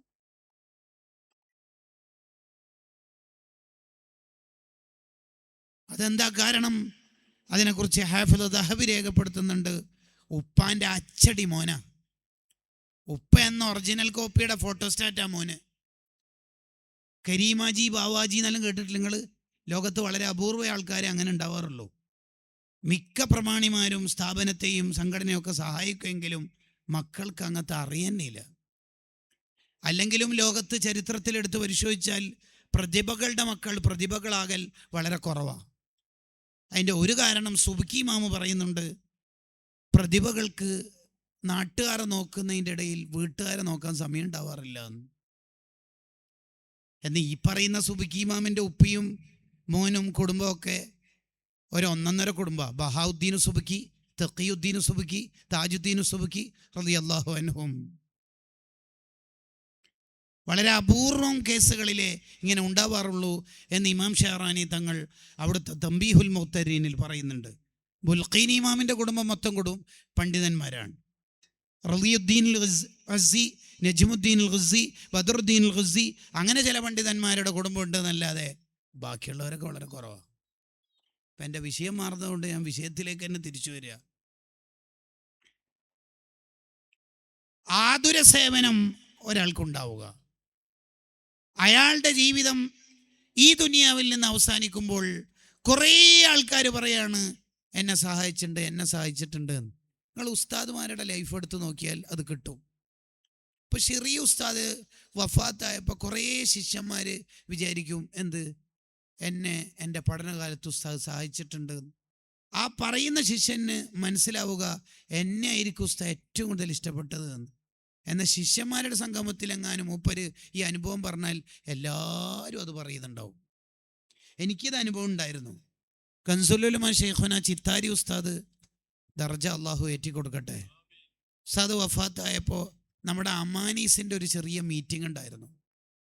അപ്പോൾ ഞാനിങ്ങനെ മീറ്റിങ്ങിൽ എണീറ്റ് നിന്നിട്ട് പറഞ്ഞു, പഠനകാലത്ത് ഉസ്താദ് കുറേ കിതാബ് തന്നത്, പൈസ തന്നത്, അങ്ങനെ കുറേ സഹായങ്ങൾ ചെയ്തതൊക്കെ ഇങ്ങനെ പറഞ്ഞപ്പോൾ ഞാൻ വലിയ സംഭവമായിട്ടാണ് പറയണത്. ഉസ്താദുമായിട്ട് എനിക്ക് വലിയ ബന്ധമുണ്ട് എന്നൊക്കെ ഒരർത്ഥത്തിൽ നമുക്കുണ്ടാവുമല്ലോ, ഒരു സ്നേഹം പറയാനുള്ളൊരു താല്പര്യം. അപ്പോൾ അവിടെ ഉള്ള എല്ലാവർക്കും അങ്ങനെ കിട്ടിയിട്ടുണ്ട്. അതെ, നബി സല്ലല്ലാഹു അലൈഹി വസല്ലം തങ്ങൾ ഓരോ സ്വഹാബിമാരോട് സംസാരിക്കുമ്പോൾ ഓരോ സ്വഹാബിക്കും തോന്നും എന്നെയാണ് തങ്ങൾക്ക് ഏറ്റവും ഇഷ്ടം എന്ന്. സദസ്സിൽ തങ്ങളിങ്ങനെ മുഖം തിരിച്ച് സംസാരിക്കുമ്പോൾ ഓരോരാൾക്കും തോന്നും എന്നെയാണ് തങ്ങൾ നോക്കണത് എന്ന്. ഒരിക്കലും അംർ ഇബ്നു അൽ-ആസ് റളിയല്ലാഹു അൻഹു തങ്ങളുടെ ഇടപെടൽ കണ്ടിട്ട് ചോദിച്ചു പോയി, ആരുമില്ല നബിയെ, തങ്ങൾക്ക് എന്നെയാണോ കൂടുതൽ ഇഷ്ടം സിദ്ദീഖ് റളിയല്ലാഹു അൻഹുവിനെയാണോ? നബി തങ്ങൾ ആരെങ്കിലും സുഖിപ്പിക്കലിന് വേണ്ടിയിട്ട് എന്തെങ്കിലും പറയുന്ന ആളൊന്നും അല്ലല്ലോ. തങ്ങൾ പറഞ്ഞു അബൂബക്കർ റളിയല്ലാഹു അൻഹു.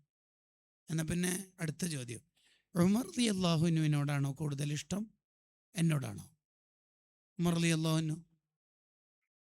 ഉസ്മാൻ റളിയല്ലാഹു അൻഹു ആണോ ടോപ്പ്, ഞാനാണോ ടോപ്പ്? ഉസ്മാൻ റളിയല്ലാഹു അൻഹു. അംർ ഇബ്നു അൽ-ആസ് റളിയല്ലാഹു അൻഹു പുറത്തിറങ്ങിയിട്ട് പറയാ, ചോദിക്കണ്ടില്ലായിരുന്നു. എല്ലാവർക്കും ഇഷ്ടം കൊടുക്കാനുള്ള കഴിവ് ഒരപാര കഴിവാണ്. നബി സല്ലല്ലാഹു അലൈഹി വസല്ലം തങ്ങളെ കുറിച്ച് ഒരു പ്രയോഗം തന്നെ ഉണ്ടല്ലോ, കാന അഅദലന്നാസ്, തങ്ങൾ നാട്ടുകാരിൽ ഏറ്റവും കൂടുതൽ നീതി കാണിക്കുന്ന ആളാണ്. ഒരു സദസ്സിനോട് തങ്ങൾ സംസാരിക്കുമ്പോൾ എല്ലാ ഭാഗത്തുള്ളവർക്കും തോന്നും നമ്മളെയാണ് തങ്ങൾ നോക്കുന്നത്. അപ്പോൾ നമുക്കും നീതി ഉണ്ടാവണം.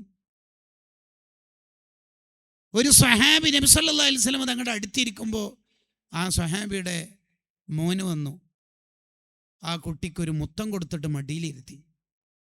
അത് കണ്ടിട്ട് ആ സ്വഹാബിയുടെ മോള് വരിക, ചെറിയ കുട്ടി ഓടി വന്നപ്പോൾ ആ കുട്ടിനെയും വാരിയെടുത്തിട്ട് മടിയിലിരുത്തി. അന്നേരം തങ്ങൾ ഇടപെട്ടു, നീതി കാണിച്ചിട്ടില്ലല്ലോ മോനെ എന്ന്.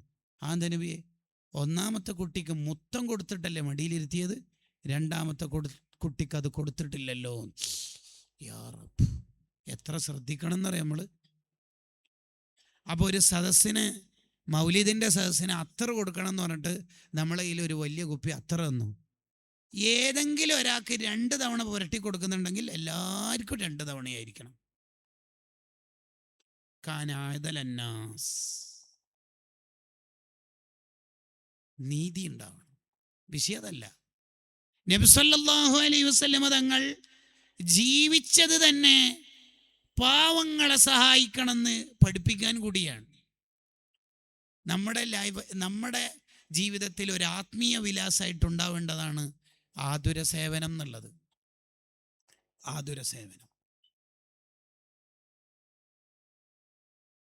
നമ്മൾ ആരെടുത്തൊന്നും ഒന്നും കിട്ടാൻ വേണ്ടി ഒന്നും ആഗ്രഹിക്കരുത്. അതാണ് മൂന്നാമത്തത്. എന്തെല്ലാം വിഷമം മൂപ്പരുടെ ജീവിതത്തിൽ വന്നിട്ടുണ്ട്. എന്ന മുഖത്തൊരു പ്രകാശം ഇല്ലാതാവുക, പുഞ്ചിരി മായുക, സങ്കടപ്പെടുക, സഹായിക്കണമെന്ന സ്റ്റാറ്റസ് ഇടുക, അങ്ങനത്തെ ഒരു സൂക്കട് മൂപ്പർക്കില്ലല്ലോ. സൂക്കടില്ലല്ലോ. ഇപ്പോൾ ഹജ്ജ് ചെയ്തിട്ടില്ലല്ലോ. ഇല്ല ഹജ്ജ് ചെയ്തിട്ടില്ല. അല്ല, കുറേ ആൾ ഹജ്ജിക്കാന്ന് ഉള്ളിൻ്റെ ഉള്ളിൽ പറഞ്ഞു മൂപ്പര് ഹജ്ജ് ചെയ്തിട്ടില്ല. അതെ, സ്വന്തമായിട്ട് പണമില്ല. ശരിക്കും മൂപ്പരൊക്കെ നല്ല ഹാൻഡുള്ള ആളല്ലേ? യെസ്. എന്നിട്ടും ഹജ്ജ് ചെയ്തിട്ടില്ലേ? അല്ല, ഹാൻഡ് പോരല്ല, ഹജ്ജിന് പൈസ വേണ്ടേ? നാട്ടുകാരോട് യാചിച്ചിട്ടില്ല. നാട്ടുകാർ തരുന്ന ഓഫറിലെല്ലാം ഉംറക്കൊന്നും മൂപ്പര് പോവില്ല.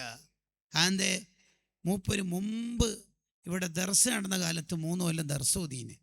അന്ന് മൂപ്പര് ഓതി പഠിച്ചതാ പോലും അബൂ ഇസ്ഹാഖ് ഷിറാസി റളിയല്ലാഹു അൻഹു മുഹദ്ദബ് എന്ന ഗ്രന്ഥത്തിൻ്റെ മുസന്നിഫ്, ഹജ്ജും സക്കാത്തും ഈ ഉമ്മത്തിന് പഠിപ്പിച്ചു കൊടുത്ത പണ്ഡിതൻ ഹജ്ജ് ചെയ്തിട്ടില്ല. എന്തേ? സ്വന്തം പണമില്ല. ആ ഉസ്താദിനെ കുറിച്ച് ബുൽഖീനി ഇമാം റഹ്മത്തുള്ളാഹി രേഖപ്പെടുത്തുന്നുണ്ട്, ശിഷ്യന്മാര് വേണമെങ്കിൽ കണ്ണിന്റെ പോളന്റെ മേലെ ഇരുത്തിയിട്ട് ഉസ്താദിനെ ഹജ്ജിനുണ്ടോ? ഉസ്താദ് ഒരു സ്റ്റെപ്പ് പോലും നടക്കണ്ട. അത്രയും ആയിരക്കണക്കിന് ശിഷ്യന്മാരുണ്ട്. പക്ഷേ ഉസ്താദ് ഹജ്ജിന് പോയിട്ടില്ല. എന്തേ? ആരെടുത്തൊന്നും സഹായം കിട്ടിയിട്ട് പോകേണ്ടതല്ല ഹജ്ജും ഉംറയും എന്ന് ഉസ്താദിനൊരു തീരുമാനമുണ്ട്. കണ്ട, ഒരാളെക്കുറിച്ച് നാട്ടുകാർ പറയുന്ന കമൻറ്റ് ഒരാളെടുത്തുനിന്ന് എന്തെങ്കിലും കിട്ടണമെന്ന് ആഗ്രഹിക്കാറില്ല.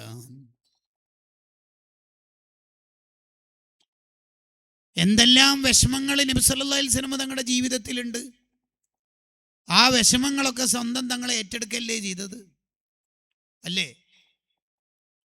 ഏറ്റെടുക്കുകയല്ലേ ചെയ്തത്? അതെ.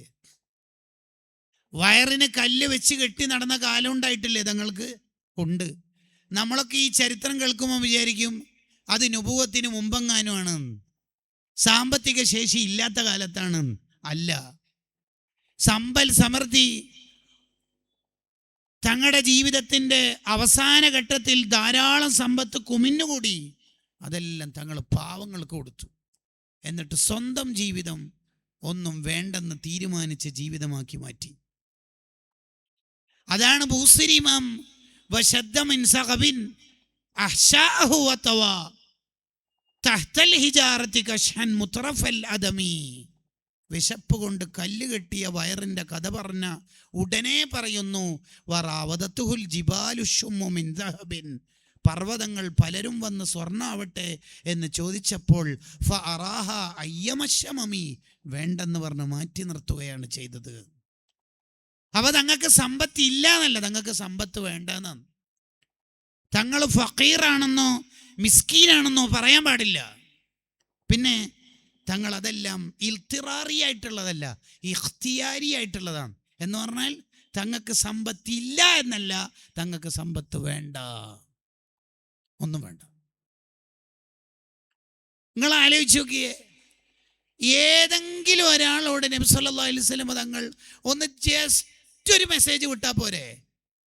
തങ്ങളുടെ ആ ചെറിയ വീട്ടിൽ എന്തെല്ലാം സ്വത്തുക്കൾ വാരി വാരി എടുക്കാൻ മാത്രം ഉണ്ടാകും? അങ്ങനെ തങ്ങൾ ചോദിക്കാറുണ്ടോ? ഇല്ല. മുത്തുനബി സല്ലല്ലാഹു അലൈഹി വസല്ലം തങ്ങൾ വഫാത്താവുന്ന ഘട്ടത്തിൽ തങ്ങളുടെ പടയങ്കി ഒരു യഹൂദിയായ മനുഷ്യന്റെ അടുത്ത് പണയം വെച്ചിട്ടാണ് ഉണ്ടായിരുന്നത്. ആദ്യം 20 പിന്നെ 10 വാങ്ങിയിട്ട് 30 ദിർഹമിന് പകരം വാങ്ങിയിട്ടായിരുന്നു ആ പടയങ്കി പണയം വെച്ചത്. തങ്ങൾ വഫാത്തായി. ആ പടയങ്കി ആ സമയത്ത് യഹൂദിയുടെ കയ്യിലാണ്. തിരിച്ചടക്കാനുള്ള 30 ദിർഹം തങ്ങൾ കൊടുത്തിട്ടായിരുന്നു വഫാത്തായത്. പക്ഷെ ആ പടയങ്കി തിരിച്ചു വാങ്ങിയിട്ടില്ല. നിങ്ങൾ ആലോചിച്ച് നോക്കിയേ, കോടീശ്വരനായ ഉസ്മാൻ റളിയല്ലാഹു അൻഹും ലക്ഷപ്രഭുക്കളായ സിദ്ദീഖ് റളിയല്ലാഹു അൻഹും വലിയ പണക്കാരനായ അബ്ദുറഹ്മാൻ ഇബ്നു ഔഫ് റളിയല്ലാഹു അൻഹു ഒക്കെ പരിസരത്തില്ലേ? ഉണ്ട്. എന്നാൽ അവരോട് പോയിട്ട് ചോദിച്ചുകൂടായിരുന്നോ? ചോദിച്ചിട്ടില്ല. അഹിലുകാർക്ക്, കുടുംബക്കാർക്ക് തിന്നാനില്ലാത്ത ഘട്ടത്തിൽ വേറൊരു മതത്തിലെ കൂട്ടുകാരൻ്റെ അടുത്തേക്ക് തങ്ങൾ പോയിട്ട് കുറച്ച് പണം വേണമായിരുന്നു, വീട്ടുകാർക്ക് തിന്നാനില്ലാത്തതുകൊണ്ട്. ഇതൊന്നും ഉസ്മാൻ തങ്ങളോട് ഒരു ചെറിയ സൂചന കൊടുത്തൂടെ? അങ്ങനെ ആരുടെയും ഔദാര്യത്തിന് തങ്ങൾ നിൽക്കാറില്ല. കണ്ടോ? ഇതൊരു പണക്കാരനെ കാണുമ്പോൾ നമ്മൾ പറയാ, നല്ല ഫോണ്, എൻ്റെ ഫോൺ അങ്ങ് ഡിസ്പ്ലേ പൊട്ടുകയും ചെയ്തതിന്. ഇയാളിലേക്കാണ് ലമീർ മടങ്ങുന്നത്. ഷെഹറാനി ഇമാം പറയുന്നുണ്ട്, വളരെ തന്ത്രപരമായി യാചന നടത്തുന്നതിന് ഭാഗമാണെന്നാണ് ഷെഹറാനി ഇമാം അതിനെക്കുറിച്ച് പറയണത്. അതൊന്നും നമുക്കുണ്ടാവരുത്. അപ്പോൾ ഒരാളെക്കുറിച്ച് ഭാര്യ പറയാണ് എൻ്റെ ഭർത്താവ്. സുബ്ഹാനല്ലാഹ്, ചിലപ്പോൾ നമ്മളൊക്കെ അത്ഭുതപ്പെട്ടു പോകും. ഒരു മനുഷ്യനോട് മൂപ്പര് എന്തെങ്കിലും കിട്ടണം, തരണം എന്ന് ചിന്തിക്കണ പരിപാടി മൂപ്പരിക്കില്ല. മൂപ്പരുടെ ഏറ്റവും വലിയ പ്രത്യേകത മൂപ്പരുടെ ആ ഒരു ശുദ്ധിയുള്ള ജീവിതം. ഒരാളടുത്തു നിന്നൊന്നും കിട്ടാൻ ആഗ്രഹിക്കൂല. ആരെങ്കിലും തൃപ്തിപ്പെട്ട് കൊടുത്താൽ വാങ്ങണമെങ്കിൽ തന്നെ എന്തെല്ലാം കണ്ടീഷൻസ് ഉണ്ടെന്ന് അറിയോ? നിങ്ങൾ ആലോചിച്ച് നോക്കിയേ, ഈ ഒരു ക്വാളിറ്റി നമ്മളെക്കുറിച്ച് ഭാര്യ പറഞ്ഞാൽ വേറെന്താ വേണ്ടത് രക്ഷപ്പെടാൻ? 3. ഒരാൾ മരണപ്പെട്ടാൽ അയാളുടെ ആത്മീയ വിലാസമായി രൂപപ്പെടേണ്ട 4ാമത്തെ കാര്യം സാമ്പത്തിക ശുദ്ധി. MA ഉസ്താദിൻ്റെ കഥകൾ നമ്മൾ കുറെ കേട്ടതാണ്. യതീംഖാനൻ്റെ പേന കൊണ്ട് ആർട്സ് കോളേജിൻ്റെ വിഷയം എഴുതാറില്ല എന്ന് പറയുമ്പോൾ ഉണ്ടാകുന്ന ഒരു രസം നിങ്ങൾ ആലോചിച്ച് നോക്കിയേ. വകുപ്പ് മാറലിന് ഒരു പ്രശ്നമില്ലാത്ത, ഫണ്ട് കലക്ഷനും ഫണ്ട് തിരിമറിക്കും ഒരു പ്രയാസമില്ലാത്ത ഒരു കാലത്ത് നമ്മളിത് വായിക്കേണ്ടതല്ലേ? സാമ്പത്തിക ശുദ്ധി മൂപ്പരോളം ഞാൻ കണ്ട ഒരാളില്ല. എല്ലാം എഴുതി വെക്കും. ഈയിടെ ഒരു സംഘടനാ പ്രവർത്തകൻ്റെ ഭാര്യ നമ്മുടെ കുടുംബത്തിൽപ്പെട്ടൊരു സ്ത്രീയോട് പറഞ്ഞത്രേ, അവരുടെ ഭർത്താവിനെ കുറിച്ച്, എത്ര നട്ടപ്പാതിരാക്ക് മീറ്റിംഗ് കഴിഞ്ഞിട്ട് വന്നാലും എൻ്റെ ഭർത്താവ് ഇശായിൻ്റെ സുന്നത്ത് ബാക്കിയുണ്ടെങ്കിൽ, വിത്തർ ബാക്കിയുണ്ടെങ്കിൽ, ഹദ്ദാദ് ബാക്കിയുണ്ടെങ്കിൽ അതെല്ലാം ചെയ്തിട്ടല്ലാതെ ചിലപ്പോൾ 1 മണിക്കൊക്കെ ആവും വീട്ടിലെത്താൻ, പരിപാടി കഴിഞ്ഞിട്ട്, ജോലി കഴിഞ്ഞിട്ട്, മീറ്റിംഗ് കഴിഞ്ഞിട്ട് എത്താൻ. ഹദ്ദാദ് ചൊല്ലാതെ ഉറക്കം തൂങ്ങിയ മുപ്പര് നടന്നുകൊണ്ട് ഇല്ലും. ഹവാരിഫുൽ മാരിഫ് പറഞ്ഞ പോലെ. ഒരു ഭാര്യൻ്റെ ക്രെഡിറ്റാണ് അത്. ഭാര്യ പറയുന്ന ഒരു ഭാര്യ അറ്റസ്റ്റ് ചെയ്തു. കൂടപ്പറപ്പിനല്ലേ രാപ്പനി അറിയുള്ളൂ. ഭാര്യ പറയുന്ന അറ്റസ്റ്റ്മെൻ്റാണത്. ഭാര്യ വെക്കുന്ന ഒരു സീലാണ്. ഭാര്യ പറയണത്, എൻ്റെ ഭർത്താവ് ഹദ്ദാദല്ലാത്തൊരു രാത്രി ഞാൻ കണ്ടിട്ടില്ല. വേറെന്താ വേണ്ടത്? കുറേ വ്യൂവേഴ്സും സബ്സ്ക്രിപ്ഷനെ കൊണ്ടൊന്നും പ്രത്യേകിച്ച് കാര്യമൊന്നുമില്ല. 2 കമൻറ്റിൽ മാഷാല്ലയും തബാറക്കല്ലനെ കൊണ്ടൊന്നും സുഖിക്കാനുള്ളതല്ല. ഒറിജിനൽ പിക്ചർ പുറത്തേക്ക് വരണം. സാമ്പത്തിക ശുദ്ധി. കഹ്മസുബിനുൽ ഹസൻ റളിയല്ലാഹു അൻഹു ഒരു വഴിയിലൂടെ നടന്നു പോകുമ്പോൾ മഹാന്റെ ഒരു ദിർഹം താഴേക്ക് വീണുപോയി. സിയറു ആലാമിൻ നുബലയിൽ കാണാം. മഹാനവർകൾ കുനിഞ്ഞു. കുറേ നേരം പരിധി കാണുന്നില്ല. എവിടെ പോയി റബ്ബേ? അതാ ഒരു ദിർഹം അവിടെ കിടക്കുന്നു. എടുക്കാൻ വേണ്ടി ഇങ്ങനെ കുനിഞ്ഞപ്പോൾ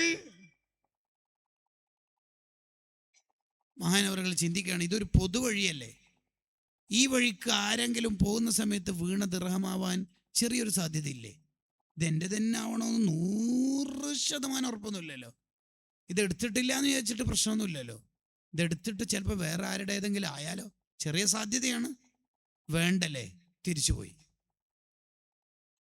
അന്യായമായതൊന്നും എനിക്കോ എൻ്റെ കുടുംബത്തിനോ വേണ്ട എന്ന് ചിന്തിക്കുമ്പോഴാണ് കൂട്ടുകാരെ ഇബാദത്തിൻ്റെ രസം ഉണ്ടാവുക, മക്കൾ സ്വാലിഹീങ്ങളാവുക, ദുആഇന് ഉത്തരം കിട്ടുക, ജീവിതം നന്നാവുക, ഖൽബ് ശുദ്ധിയാവുക. കണ്ടോ? ഹറാമായ ഒരു ലുഖ്മത്ത്, ഒരു പിടി ഭക്ഷണം നമ്മുടെ വയറ്റിലെത്തിയാൽ പിന്നെ 10-30 കൊല്ലത്തേക്ക് ഇബാദത്തിന്റെ രസം പ്രതീക്ഷിക്കണ്ട. പെട്രോളിന് ഇത്രയാണ് എൻ്റെ വാടക എന്നൊക്കെ പറഞ്ഞിട്ട് 1 രൂപ അധികം വാങ്ങിയാൽ, ഫുഡ് മൊത്തം കഴിച്ചിട്ട് സീനിയേഴ്സ് ബില്ലടക്കുന്ന സമയത്ത് പറയാ ജൂനിയേഴ്സ് തരുമെന്ന്. ജൂനിയേഴ്സായ പിള്ളേരാകെ കഷ്ടപ്പെട്ടു പോയി. നമ്മൾ കൊടുക്കാനും കൊടുത്തോളണം. റാഗിങ്ങിൻ്റെ പുതിയ എപ്പിസോഡ്സ്. ഈ ഭക്ഷണം കഴിച്ച ഈ പിള്ളേർക്ക് 30 കൊല്ലത്തേക്ക് നിസ്കാരത്തിന് രസം കിട്ടൂലത്രേ. ഇമാം ഷാറാനി റഹിമഹുല്ല അവിടുത്തെ തതഹുറുൽ ജിസ്മി വൽ ഫുആദ് മിൻ സൂഇൽ ളന്നി ബി അഹദിൻ മിനൽ ഇബാദ് എന്ന കിതാബിൽ എഴുതി വെക്കുന്നു. കണ്ടോ?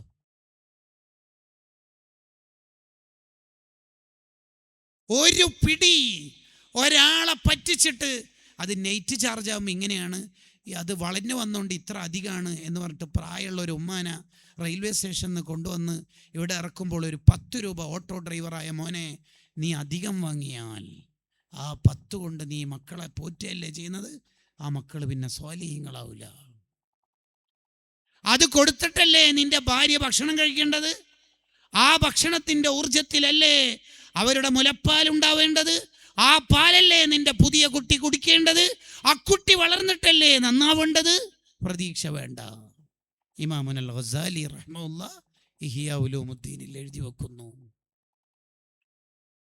നമുക്കൊരു കഴിവുണ്ടെന്ന് നാട്ടുകാരെ തോന്നിപ്പിച്ച് പണം സ്വരൂപിച്ചാൽ യഥാർത്ഥത്തിൽ ആ കഴിവ് നമുക്കില്ലെങ്കിൽ ആ പണം വാങ്ങൽ, ഉപയോഗിക്കൽ പച്ച ഹറാമാണ്. ഉദാഹരണത്തിന് എനിക്ക് അലോപ്പതി അറിയില്ല, മെഡിസിൻ കൊടുക്കാനുള്ള കഴിവില്ല, എന്നിട്ട് ഞാൻ അത് ഉണ്ടെന്ന് അഭിനയിച്ചിട്ട് 2-3 ആൾക്കാർക്ക് ഗുളിക എഴുതി കൊടുത്തു, അല്ലെങ്കിൽ മരുന്ന് വെച്ചു കൊടുത്തു, പ്രിസ്ക്രിപ്ഷൻ എഴുതി ട്രീറ്റ്മെൻറ്റ് നടത്തി. 1-2 ആളുടെ രോഗം മാറുകയും ചെയ്തു. ഫീസ് വാങ്ങാൻ പറ്റുമോ? ഇല്ല. പച്ച ഹറാം. അതിനെ വ്യാഖ്യാനിച്ച് സൂഫിയാക്കൾ ഇങ്ങനെ കൂടി എഴുതി. എങ്ങനെ? നീ നല്ല മനുഷ്യനാണെന്ന് കരുതിയിട്ട് ഒരാൾ ഒരു 500 രൂപ തന്നു, നീ സ്വാലിഹാന്ന് കരുതിയിട്ട്. അപ്പം നീ ചിന്തിക്കുക, മോനെ, നിന്റെ പുറം കണ്ടിട്ടാണ് അയാൾ 500 തരുന്നത്, അത് ഉപയോഗിക്കൽ നിനക്ക് ഹലാലാണോ തെറ്റാണോ ശരിയാണോ എന്ന് നീ ആലോചിക്കണം. ഉസ്താദ് ഇതിനെ കൊണ്ടൊരു കിതാബ് വാങ്ങിക്കോളി. ഉസ്താദ് നല്ല കിതാബ് നോക്കുന്ന ആളല്ലേ.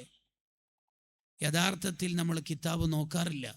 ആകെ നമുക്കുള്ള സേവനം വീഡിയോ ഓണാക്കിയിട്ട് വല്ല വീഡിയോ റെക്കോർഡ് ചെയ്യുമ്പോൾ ബേക്കിൽ കിതാബിൻ്റെ ബാക്ക്ഗ്രൗണ്ട് വെച്ചിട്ടുള്ള കിതാബിയായ നിസ്ബേ ഉള്ളൂ. വേറെ കിതാബ് നോക്കലൊന്നുമില്ലെങ്കിൽ ആ കാശ് വാങ്ങുന്നത് ചെറിയ പ്രശ്നം ഉണ്ട് എന്നാണ് പറഞ്ഞതിൻ്റെ ചുരുക്കം. വിശദ പഠനത്തിന് ഫതാവൽ അജ്ലൂനി നോക്കുക. സാമ്പത്തിക ശുദ്ധി. അബൂ ഹനീഫ റളിയല്ലാഹു അൻഹു ഒരാൾക്ക് കടം കൊടുത്തു, തിരികെ കിട്ടാനുള്ള ഡേറ്റായി, ഡേറ്റ് കഴിഞ്ഞു. വാങ്ങാൻ വേണ്ടി അബൂ ഹനീഫ റളിയല്ലാഹു അൻഹു അങ്ങോട്ടേക്ക് പോയി. അബൂ ഹനീഫ റളിയല്ലാഹു അൻഹു വെയിലത്ത് മുറ്റത്ത് നിൽക്കുമ്പോൾ കടം തിരികെ അടക്കാനുള്ള ആൾ ചോദിച്ചു, നിങ്ങളെന്താ മുറ്റത്ത് വെയിൽ കൊണ്ട് നിൽക്കണത്? കയറി നിൽക്കൂ. ഇനി വീട്ടിൽ കയറുന്നില്ലെങ്കിൽ ഏറ്റവും ചുരുങ്ങിയത് സൺഷെയ്ഡിൻ്റെ തണലെങ്കിലും കൊള്ളാലോ, നിൽക്കുന്നു. വേണ്ട, ഞാൻ നിങ്ങൾക്ക് 10,000 ആണ് ഉദാഹരണത്തിന് തന്നെങ്കിൽ ആ 10,000 തിരികെ തരുമല്ലോ, അത് മതി.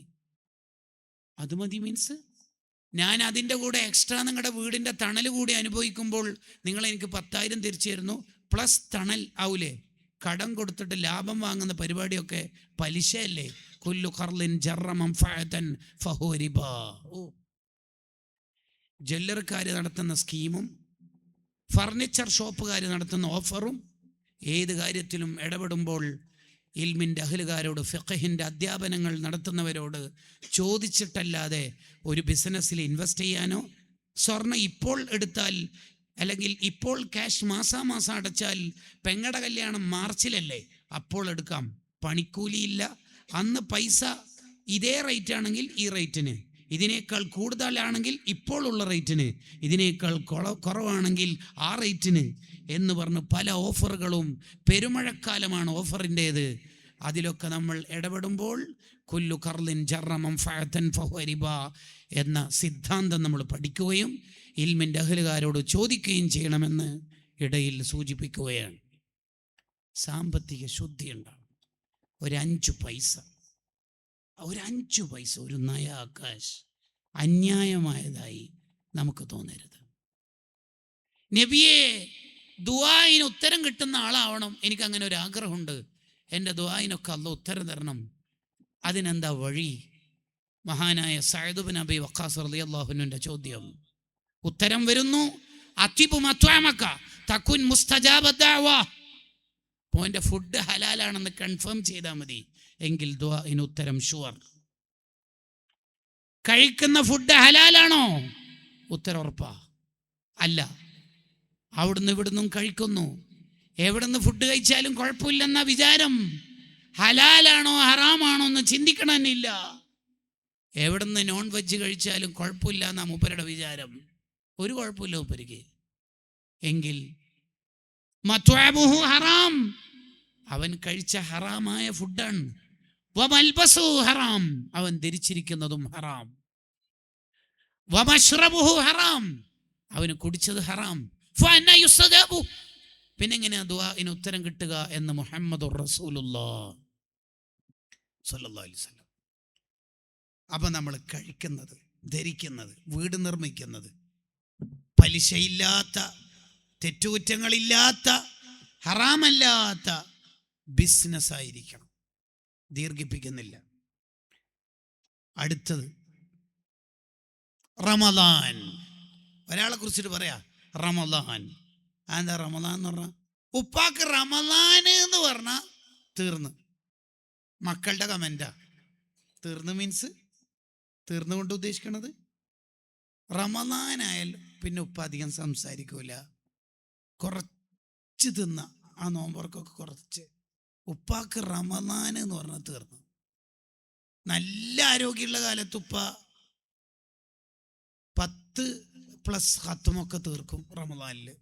മക്കൾ പറയാണ് അങ്ങനെ. ഞാൻ ഈയിടെ നമ്മുടെ മദ്ഹ് ഗാനൊക്കെ പാടുന്ന പ്രിയപ്പെട്ട ത്വാഹ തങ്ങൾ പൂക്കോട്ടൂർ, അവരുടെ ഉപ്പ വഫാത്തായിട്ട് 1 വർഷം പൂർത്തിയായി. അള്ളാഹു ദർജ ഏറ്റി കൊടുക്കട്ടെ. ആ ഉപ്പായുടെ ആണ്ട് പരിപാടിക്ക് പൂക്കോട്ടൂർ തങ്ങൾ ക്ഷണിച്ചിട്ട് ഞാൻ പോയിരുന്നു. അങ്ങനെ അവിടെ എത്തുമ്പോൾ വണ്ടിയിൽ നിന്ന് തങ്ങൾ പറഞ്ഞു, അമാനുസ്താദെ, ഉപ്പാനെ കുറിച്ച് എനിക്ക് ഓർമ്മ വരുന്നത്, ഞാനൊക്കെ വല്ല ബുർദക്കോ മൗലിദിനൊക്കെ പോയി തിരിച്ച് നാട്ടിലെത്തുമ്പോൾ ചിലപ്പോൾ വളരെ ലേറ്റ് ആവും, 3 മണി 3:30 ഒക്കെ ആവും. ആ സമയത്ത് എൻ്റെ ഉപ്പാനെ ഞാൻ കാണൽ തഹജ്ജുദ് കഴിഞ്ഞിട്ട് ഖുർആൻ ഓതുന്നതാണ്. ഉപ്പ മക്കളുടെ മനസ്സിൽ വരച്ചു കൊടുത്ത ചിത്രമാണ് ഈ പറയണത്. നമ്മളെക്കുറിച്ചൊക്കെ മക്കളൊക്കെ എന്തെങ്കിലും പറയണ്ടേ മോമിനികളെ? ഉമ്മ എന്ന് പറഞ്ഞാൽ എപ്പം നോക്കിയാലും മൗലിദിൻ്റെ ഏട് ഖുർആന് എന്ന് പറയണ്ടേ നമ്മളെക്കുറിച്ച്? പറയുന്നില്ലെങ്കിൽ ഓർമ്മിക്കണ്ടേ മക്കള്? ചിത്രം പതിയണ്ടേ? അങ്ങനെ ഈയിടെ ഒരാളെ ഞാൻ പരിചയപ്പെട്ടു.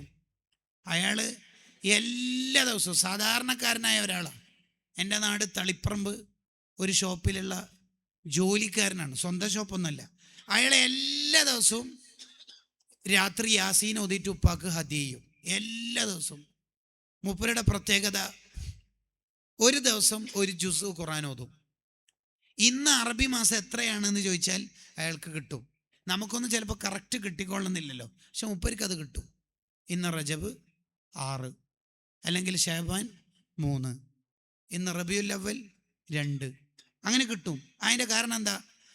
എത്രാമത്തെ ഡേറ്റ് ആണോ, ഒന്നാണെങ്കിൽ 1 ജുസ് ഓതി കഴിഞ്ഞിട്ടുണ്ടാവും. ഇന്ന് ജമാഅത്തുൽ അവ്വൽ 2 ആണെങ്കിൽ 2 ജുസ് ഓതിയിട്ടുണ്ടാവും. ഷഅബാൻ 13 ആണെങ്കിൽ 13 ജുസ് ഓതിയിട്ടുണ്ടാവും. എന്ന് പറഞ്ഞാൽ എല്ലാ മാസവും ഒരു ഖത്ം ഓതി തീർക്കും എന്നർത്ഥം. അപ്പോൾ ഞാൻ വെറുതെ അഡ്വാൻസ്ഡ് ആയിട്ട് മുപ്പര് ചോദിച്ച്, ചില മാസം 29 ഉണ്ടാവില്ലേ ജുസ് 30 ഉണ്ടല്ലേ? ആ മുപ്പര് പറയാ, എല്ലാ 29-ാം തീയതിയും ഞാൻ 2 ജുസ് ഓതും. പിറ്റേ ദിവസം വേറെ ഔറാദുകൾ ഓതി തീർക്കും, ചൊല്ലി തീർക്കും. ഇങ്ങനെ നിങ്ങൾ ഒരു വിർദ് ഫ്രെയിം ചെയ്യാനുള്ള, ഷെയ്പ്പ് ചെയ്യാനുള്ള കാരണം, എൻ്റെ ഉപ്പ നല്ലോണം ഖുർആൻ ഓതും, എൻ്റെ ഉപ്പാനെ കണ്ടു പഠിച്ചാണ്. കണ്ടോ, വിത്ത് ഗുണം 10 ഗുണം.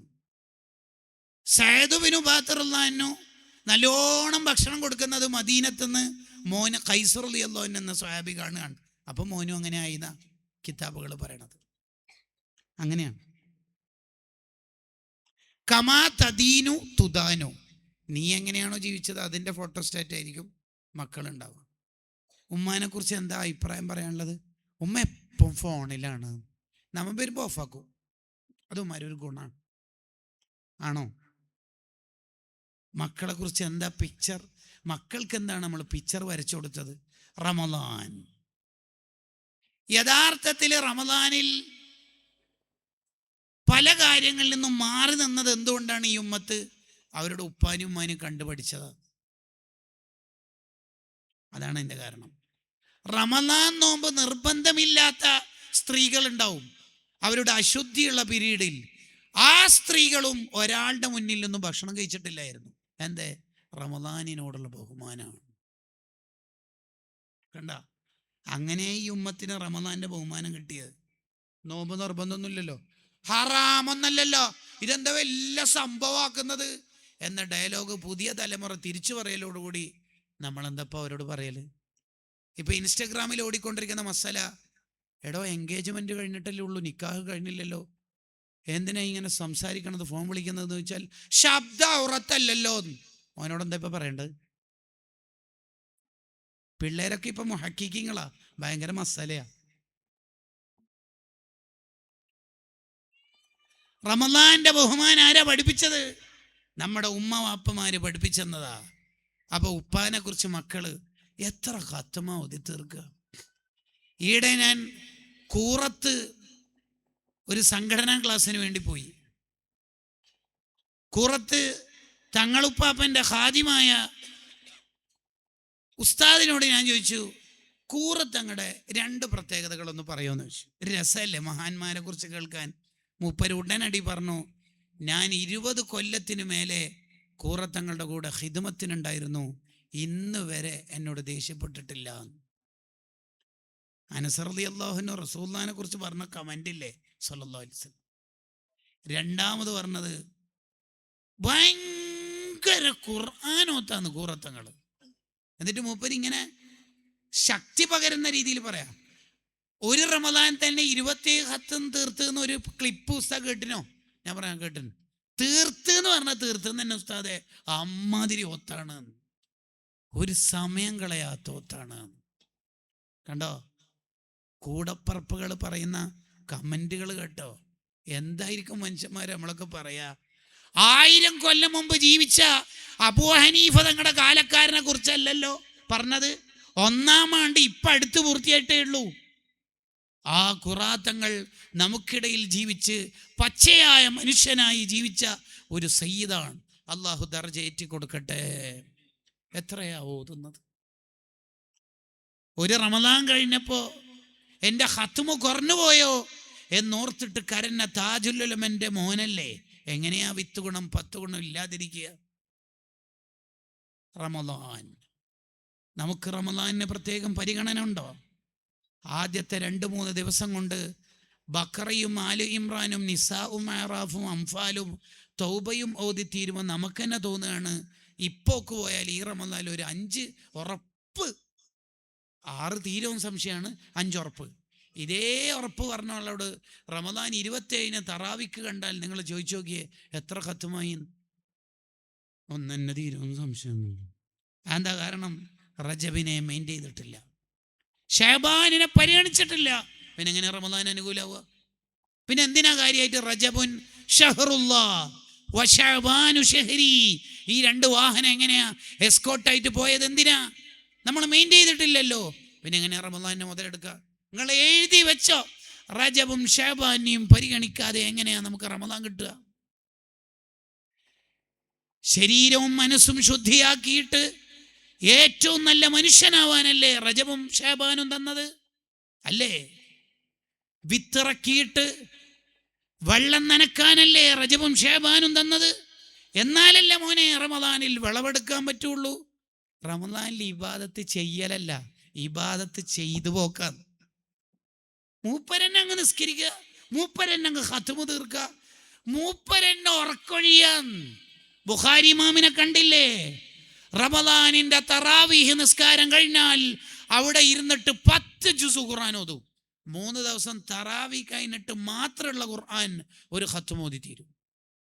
വേറെ ഖത്മിന്റെ കണക്ക് വേറെ വരുന്നുണ്ട്.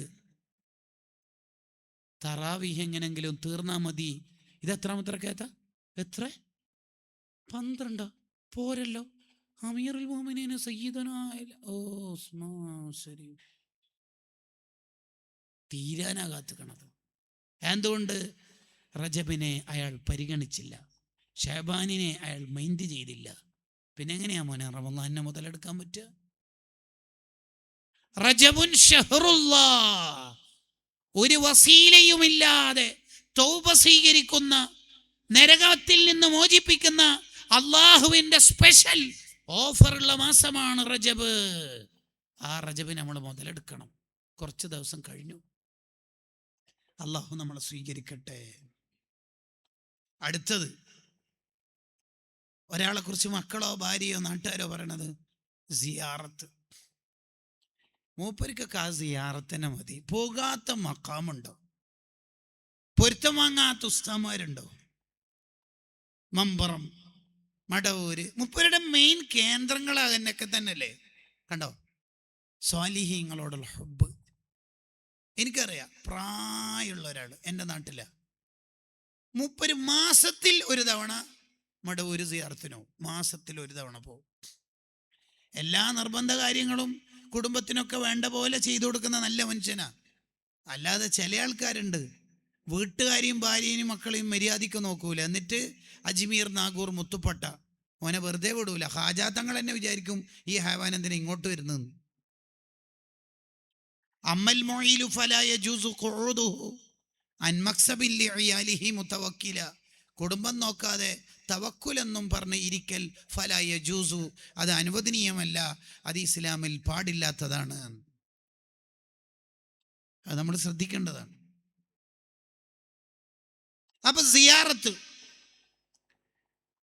ഏതെല്ലാം മഹാന്മാരെ നമ്മൾ സിയാറത്ത് ചെയ്തിട്ടുണ്ടോ ആ മഹാന്മാരുടെ ഒക്കെ പൊരുത്തം നമുക്ക് കിട്ടും. അവരുടെ മദദുൻ ഉഖ്റവി എന്നാണ് ഇബ്നു ഹജറുൽ ഹൈതമി റഹിമഹുല്ലാഹ് തുഹ്ഫത്തുൽ മുഹ്താജിൽ പറയണത്. ആത്മീയമായൊരു സ്നേഹം ഉണ്ടാവും. ആ സ്നേഹം കിട്ടിയാലുള്ള മെച്ചം എന്താ? വമൻ ദഖലഹു കാന ആമിന. അവരുടെ ഹൃദയത്തിൽ നമ്മുടെ പേര് സേവാവും. അങ്ങനെ പേര് സേവായി കഴിഞ്ഞാൽ ആ മഹാന്മാര് സ്വർഗത്തിലേക്ക് പോകുമ്പോൾ അവരുടെ കോണ്ടാക്ട് ലിസ്റ്റിലുള്ളവരെല്ലാം സ്വർഗത്തിലെത്തി എന്ന് കൺഫേം ചെയ്യാതെ അവർ പോകില്ല. ഓ ഓ ഓ വമൻ ദഖലഹു കാന ആമിന. തഫ്സീർ ഇബ്നു അജീബ. അതുകൊണ്ട് സിയാറത്ത് ചെയ്യൽ മാത്രമല്ലല്ലോ ഫിഖ്ഹിൽ സുന്നത്തുള്ളത്. പിന്നെ സിയാറത്ത് ചെയ്യൽ സുന്നത്ത് എന്നല്ല, സിയാറത്ത് അധികരിപ്പിക്കൽ സുന്നത്താണ്. നീ മടവൂര് പോയിട്ടുണ്ടോ? ഞാനിപ്പോൾ മടവൂര് തന്നെ ഉദ്ധരിക്കണത് ചെറിയ ഉസ്താദിനോട് എന്ത് പറഞ്ഞാലും മടവൂര് പോയിക്കോളി, ഞാൻ പറഞ്ഞെന്ന് പറഞ്ഞാൽ മതി എന്നാ പറയല്. എനിക്ക് തന്നെ ഒരിക്കൽ ശരീരത്തിന് ചെറിയൊരു അസ്വസ്ഥത ഉണ്ടായപ്പോൾ ചെറിയ ഉസ്താദിനെ കണ്ടു. ഞാൻ അന്ന് കണ്ടത് കണ്ണൂർ മാട്ടൂൽ മൻഷയിൽ വെച്ച് SSFൻ്റെ പ്രഫ് സമ്മിറ്റ് ഉണ്ടായിരുന്നു, പ്രൊഫഷണൽ സ്റ്റുഡൻസിൻ്റെ കോൺഫറൻസ്. അവിടെ വെച്ച് ചെറിയ ഉസ്താദിനെ കണ്ടു. ഇങ്ങനെ ഒരു വിഷമമുണ്ട് ഉസ്താദെ, എന്താ ചെയ്യേണ്ടത്? ഉസ്താദ് ഒന്ന് മന്ദിരിച്ചിട്ട് പറഞ്ഞു, മടവൂര് പോയിക്കോളി, ഞാൻ പറഞ്ഞിട്ടുണ്ട് എന്ന് പറഞ്ഞാൽ മതി. എന്താ വാർത്ത, എന്താ ധൈര്യം അല്ലേ, എന്താ ധൈര്യം.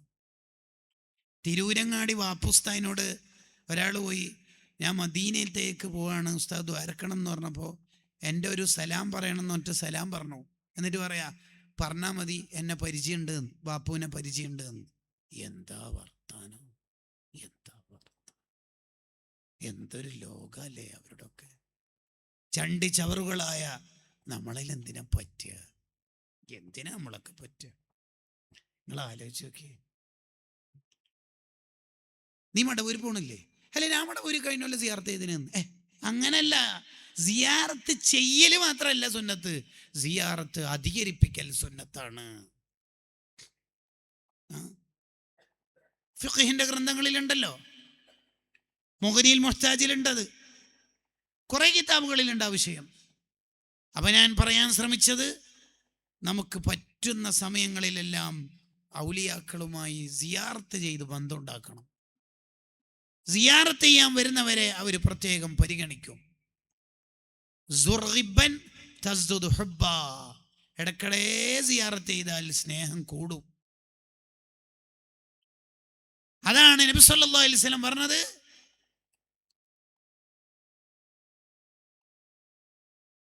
നിങ്ങൾ എൻ്റെ ഖബർ പെരുന്നാളാക്കരുത്. എന്താ പറഞ്ഞത്? എൻ്റെ ഖബർ പെരുന്നാളാക്കരുത്. ഇതിനെ വഹാബികൾ അർത്ഥം വെക്കാറ് എന്താ അറിയോ? ആഘോഷപൂർവ്വമുള്ള കൂത്താട്ടങ്ങളൊന്നും ആക്കരുത് എന്നാണ് അതിൻ്റെ അർത്ഥം. അതുകൊണ്ട് സിയാറത്തിന് കൊണ്ടാന്ന് പൊട്ടത്തരുന്നല്ലാതെ. അതേ നബി സല്ലല്ലാഹു അലൈഹി വസല്ലം തങ്ങൾ എന്നെ പറഞ്ഞല്ലേ, എന്ത്?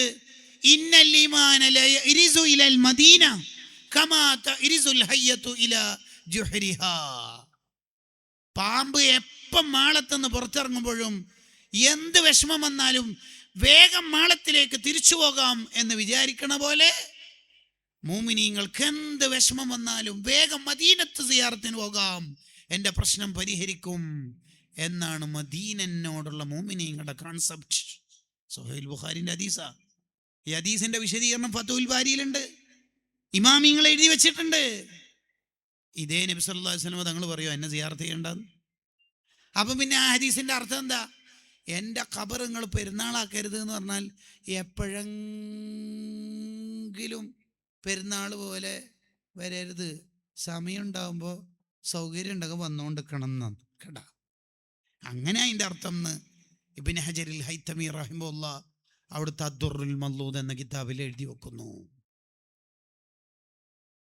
അപ്പോഴും മദീനയിലെത്തുമ്പോൾ നമുക്ക് എന്ത് തോന്നരുത്, ഞാൻ ഇടയ്ക്കിടയ്ക്കേ മദീനയിലെത്തുന്നത് എന്തോ ആത്മീയമായ നേട്ടമുള്ളത് കൊണ്ടാണെന്ന് സ്വന്തം തോന്നിപ്പോകാൻ പാടില്ല. അങ്ങനെ പുതിയ ത്വരീക്കത്തുകാർക്ക് ചിലപ്പോൾ തോന്നാറുണ്ട്, നന്ന കളിക്കണ്ട ഞാൻ മദീനയിൽ നിന്ന് നിനക്കെതിരെ ദ്വാരക്കും, ഇന്നാലില്ലാഹി വ ഇന്നാ ഇലൈഹി റാജിഊൻ. ആർക്കും എതിരെ നിങ്ങൾ ദ്വാരക്കരുത് എന്ന് പഠിപ്പിച്ച നേതാവിൻ്റെ അടുത്തുനിന്ന് ഇയാളുടെ മാസ് ഡയലോഗ്. നിങ്ങൾ ആർക്കും എതിരെ എന്നല്ല, നിങ്ങളെ മക്കൾക്കെതിരെ, നിങ്ങൾക്ക് എന്നെതിരെ, നിങ്ങളെ ഖാദിമിനെതിരെ, നിങ്ങളെ മൃഗത്തിനെതിരെ, ആർക്കും എതിരെ ലാത്തൗലാദിക്കും ഒരാൾക്കും എതിരെ ദ്വാരക്കരുത് എന്ന് പഠിപ്പിച്ച നബി സല്ലല്ലാഹു അലൈഹി വസല്ലം തങ്ങളുടെ അടുത്തുനിന്ന് ചിലർ പറയാ നിനക്കെതിരെ ദ്വാരക്കും. എന്തൊരു കഷ്ടം എന്നാ പറയുന്നത് റബ്ബേ. മദീനയിൽ നമ്മളെത്തിയാൽ ചിന്തിക്കേണ്ടത്, ഞാൻ മദീനയിൽ നിൽക്കാൻ അർഹനല്ലല്ലോ റബ്ബേ, റൗള ഷരീഫിൻ്റെ അടുത്ത് നിൽക്കാൻ പറ്റിയ ആളല്ലല്ലോ. അങ്ങനെയാ ചിന്തിക്കേണ്ടത്. ഞാൻ എങ്ങനെയാ ഈ ലോകത്തെ അത്ഖിയായ മുത്തഖീങ്ങളുടെ നേതാവായ നബി സല്ലല്ലാഹു അലൈഹി വസല്ലമ തങ്ങളുടെ അടുത്ത് ഒന്നിനും കൊള്ളാത്ത ഞാൻ എങ്ങനെയാ ഇവിടെ നിൽക്കുക റബ്ബേ? ഇങ്ങനെ ചിന്തിക്കണം. നാണക്കേട് വേണം. റസൂലുള്ളാഹിന്റെ മുമ്പിൽ നിൽക്കാൻ നാണക്കേടുണ്ടാവണം. ഇമാം ഷഅറാനി റഹിമഹുല്ലാ അവിടുത്തെ ബഹ്ജത്തുൻ നുഫൂസി വൽ അഹ്ദാഖ് ഫീമാ തമയ്യസ ബിഹിൽ ഖൗമു മിനൽ ആദാബി വൽ അഖ്ലാഖ് എന്ന കിതാബിൽ എഴുതി വെക്കുക, നാണക്കേട് വേണം. മദീനയിലെത്തിയാൽ നമ്മൾ ചിന്തിക്കേണ്ടത് എന്താണ്? ഞാൻ ഈ എടുത്തു വെക്കുന്ന ഓരോ കാൽപെരുമാറ്റവും ഒരു പക്ഷേ നബി സല്ലല്ലാഹു അലൈഹി വസല്ലം തങ്ങൾ കാല് വെച്ച സ്ഥലമാണെങ്കിലോ വഹി ഇറങ്ങിയ സ്ഥലമാണെങ്കിലോ ഈ പേടി നമുക്കുണ്ടാവണം. മദീന സെൽഫിയുടെ നാടല്ല, മദീന വീഡിയോ കോളിൻ്റെ നാടല്ല, മദീന അദബ് കേടിൻ്റെ നാടല്ല, മദീന അദബിൻ്റെ നാടാണ്. മദീനയിലൂടെ നടക്കുമ്പോൾ ബിതദല്ലുലിൻ വതഖശുഇൻ, വളരെ താഴ്മയോടെ വളരെ വിനയത്തോടെ നടക്കണം. വയസ്സ് 80 പിന്നിട്ടിട്ടും വാഹനത്തിൽ കയറാത്ത ഇമാം മാലിക് തങ്ങളെ ഓർമ്മിച്ചെടുക്കണം. ചെരുപ്പിടാത്ത ഇമാം മാലിക് തങ്ങൾ ചൂടുള്ള കാലത്തും ചെരുപ്പ് ധരിക്കാത്തതെന്തേ? ഹബീബായ നബി സല്ലല്ലാഹു അലൈഹി വസല്ലമ തങ്ങളുടെ ആ ശറഫാക്കപ്പെട്ട കാല് തട്ടിയ സ്ഥലത്താണ് ഞാൻ കാല് വെക്കുന്നതെങ്കിലോ എന്ന പേടി വേണമെന്ന് ദഖാഇറുൽ ഖൈർ എന്ന കിതാബ് എഴുതി വെക്കുകയാണ്. പേടി വേണം, പേടി വേണം. ദഖാഇറുൽ ഖുദ്സിയ ഫീ സിയാറത്തി ഖൈരിൽ ബരിയ, ഈ കിതാബ് മുതാല ചെയ്ത ഒരു മനുഷ്യനും മദീനയിൽ നിന്ന് അദബ് കേടുള്ള ഒരു പ്രവൃത്തിയിലും ഏർപ്പെടാൻ പറ്റില്ല. ഉറപ്പല്ലേ? കള്ളുടിച്ച ഹറാമ ഉണ്ടാവുക, വ്യഭിചരിച്ച ഹറാമ ഉണ്ടാവുക. മദീനയിൽ നിന്ന് അദബ് കേട് വന്നാൽ ഇതുവരെയുള്ള അമലൊക്കെ പൊളിഞ്ഞു പോകും. ഒരു സ്വഹാബി വീട്ടിൽ വാതിലടച്ചിട്ട് മൂലക്കിരുന്നില്ലേ? എന്തേ കാരണം? സൂറത്തുൽ ഹുജറാത്തിലെ ആയത്തിറങ്ങിയപ്പോൾ ലാ തർഫഉ അസ്വാതകും ഫൗഖ സൗത്തിൻ നബി, നബിയേക്കാൾ നിങ്ങൾ ശബ്ദം ഉയർത്തരുതെന്ന ആയത്തിറങ്ങിയപ്പോൾ ഇതുവരെയുള്ള എൻ്റെ അമലുകളൊക്കെ പൊളിഞ്ഞുപോയി, ഇനിയുള്ള അമലുകളെങ്കിലും പൊളിയാതെ വെക്കണമെന്ന് ചിന്തിച്ച് ശബ്ദമുയർന്നു പോകുമോ എന്ന് പേടിച്ച് മദീനത്തെ പള്ളിയിലേക്ക് വരാതെ വീട്ടിൻ്റെ ഉള്ളിൽ വാതിലടച്ചു പൂട്ടിയ സ്വഹാബിമാരുണ്ട്. ആണി അടിച്ചുകൊണ്ടിരിക്കുന്ന ആശാരിയോട് ആയിഷ ഉമ്മ പറഞ്ഞില്ലേ, റൗള കാണുന്നില്ല മോനെ, നീ ആണിയടിക്കുമ്പോൾ ശബ്ദമല്ലേ ഉയർന്നു വരുന്നത്? കണ്ടോ? ഈ ചരിത്രം നമ്മളെ ബോധ്യപ്പെടുത്തുന്നത് എന്താണ്? നബി സല്ലല്ലാഹു അലൈഹി വസല്ലമ തങ്ങളുടെ ജീവിതകാലത്ത് മാത്രമല്ല ശബ്ദം ഉയർത്തരുതെന്ന നിയമം അവിടുത്തെ വഫാത്തിന് ശേഷവും മൗലിദിൻ്റെ മജ്ലിസിലും ശമാഇലിൻ്റെ ദർസിലും ഹദീസിൻ്റെ ക്ലാസ്സിലും ശബ്ദം ഉയർത്താതിരിക്കണം എന്നല്ല.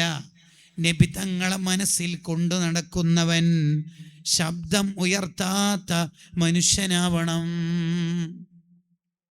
ഇന്നത്തസവ്വുഫ കുല്ലഹു ലഹുവൽ അദബ് വമിനൽ അവാരിഫി ഫത്ലുബൻഹു വഅവ്വില.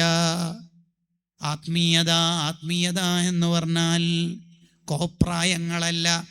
1000 ആൾക്കാർക്ക് റസൂലുള്ളാഹിനെ സ്വപ്നം കാണിച്ചു കൊടുക്കാനുള്ള ടാർഗറ്റ് വെച്ചിട്ട് തുടങ്ങിയ കുറേ കള്ളനാണയങ്ങൾ വരുന്ന പുതിയ കാലത്ത്, അദബ് ഇല്ലാതെ പോയ ഒരു കാലത്ത്, പ്രിയപ്പെട്ട മോമിനീങ്ങളെ, നമ്മൾ ചൊല്ലേണ്ട സ്വലാത്ത് മദീനയിൽ കിടക്കുന്ന തങ്ങളറിയാനാണ് സ്വലാത്ത് ചൊല്ലേണ്ടത്.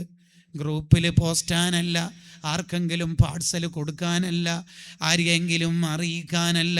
ഖസ്തല്ലാനി ഇമാം എഴുതി വച്ചില്ലേ, അവിടുത്തെ മസാലിക്കുൽ ഹുനഫയിൽ പറയാണ്, മോനെ നിസ്കരിക്കുന്ന സമയത്ത് ഇയ്യാക നഅ്ബുദു വ ഇയ്യാക നസ്തഈൻ, നിന്നെ മാത്രമാണ് റബ്ബേ ആരാധിക്കുന്നത്, നിന്നോടാണ് എല്ലാം ചോദിക്കുന്നതെന്ന് പറയുമ്പോൾ നീ ആ സമയത്ത് പോലും അല്ലാഹുവിനെ മനസ്സിൽ ചിന്തിക്കാതെ വേറെ ദുന്യവിയായ ചിന്തകളിലായിട്ടാണ് നീ നിസ്കരിക്കുന്നതെങ്കിൽ അല്ലാഹ് തിരിച്ചു പറയും, പച്ച കള്ളം പറയല്ലടാ, എന്നെ ഓർമ്മിക്കുന്നെന്നും പറഞ്ഞ് മനസ്സ് വേറെ എവിടെയെങ്കിലും ചിന്തിച്ചാൽ അള്ളാഹിൻ്റെ തിരിച്ചുള്ള കമൻറ്റ്, നീ പറയുന്നത് കളവാണല്ലോ എന്ന് പറയുന്നത് പോലെ നിസ്കരിക്കുന്നവൻ അള്ളാഹിനോട് മുനാജാത്ത് നടത്തുന്നത് പോലെ ഹബീബായ മുത്തുനബി സല്ലല്ലാഹു അലൈഹി വസല്ലം തങ്ങളുടെ പേരിൽ സ്വലാത്ത് ചൊല്ലുന്നവരും റസൂലുള്ളാഹിനോടുള്ള മുനാജാത്താണ്.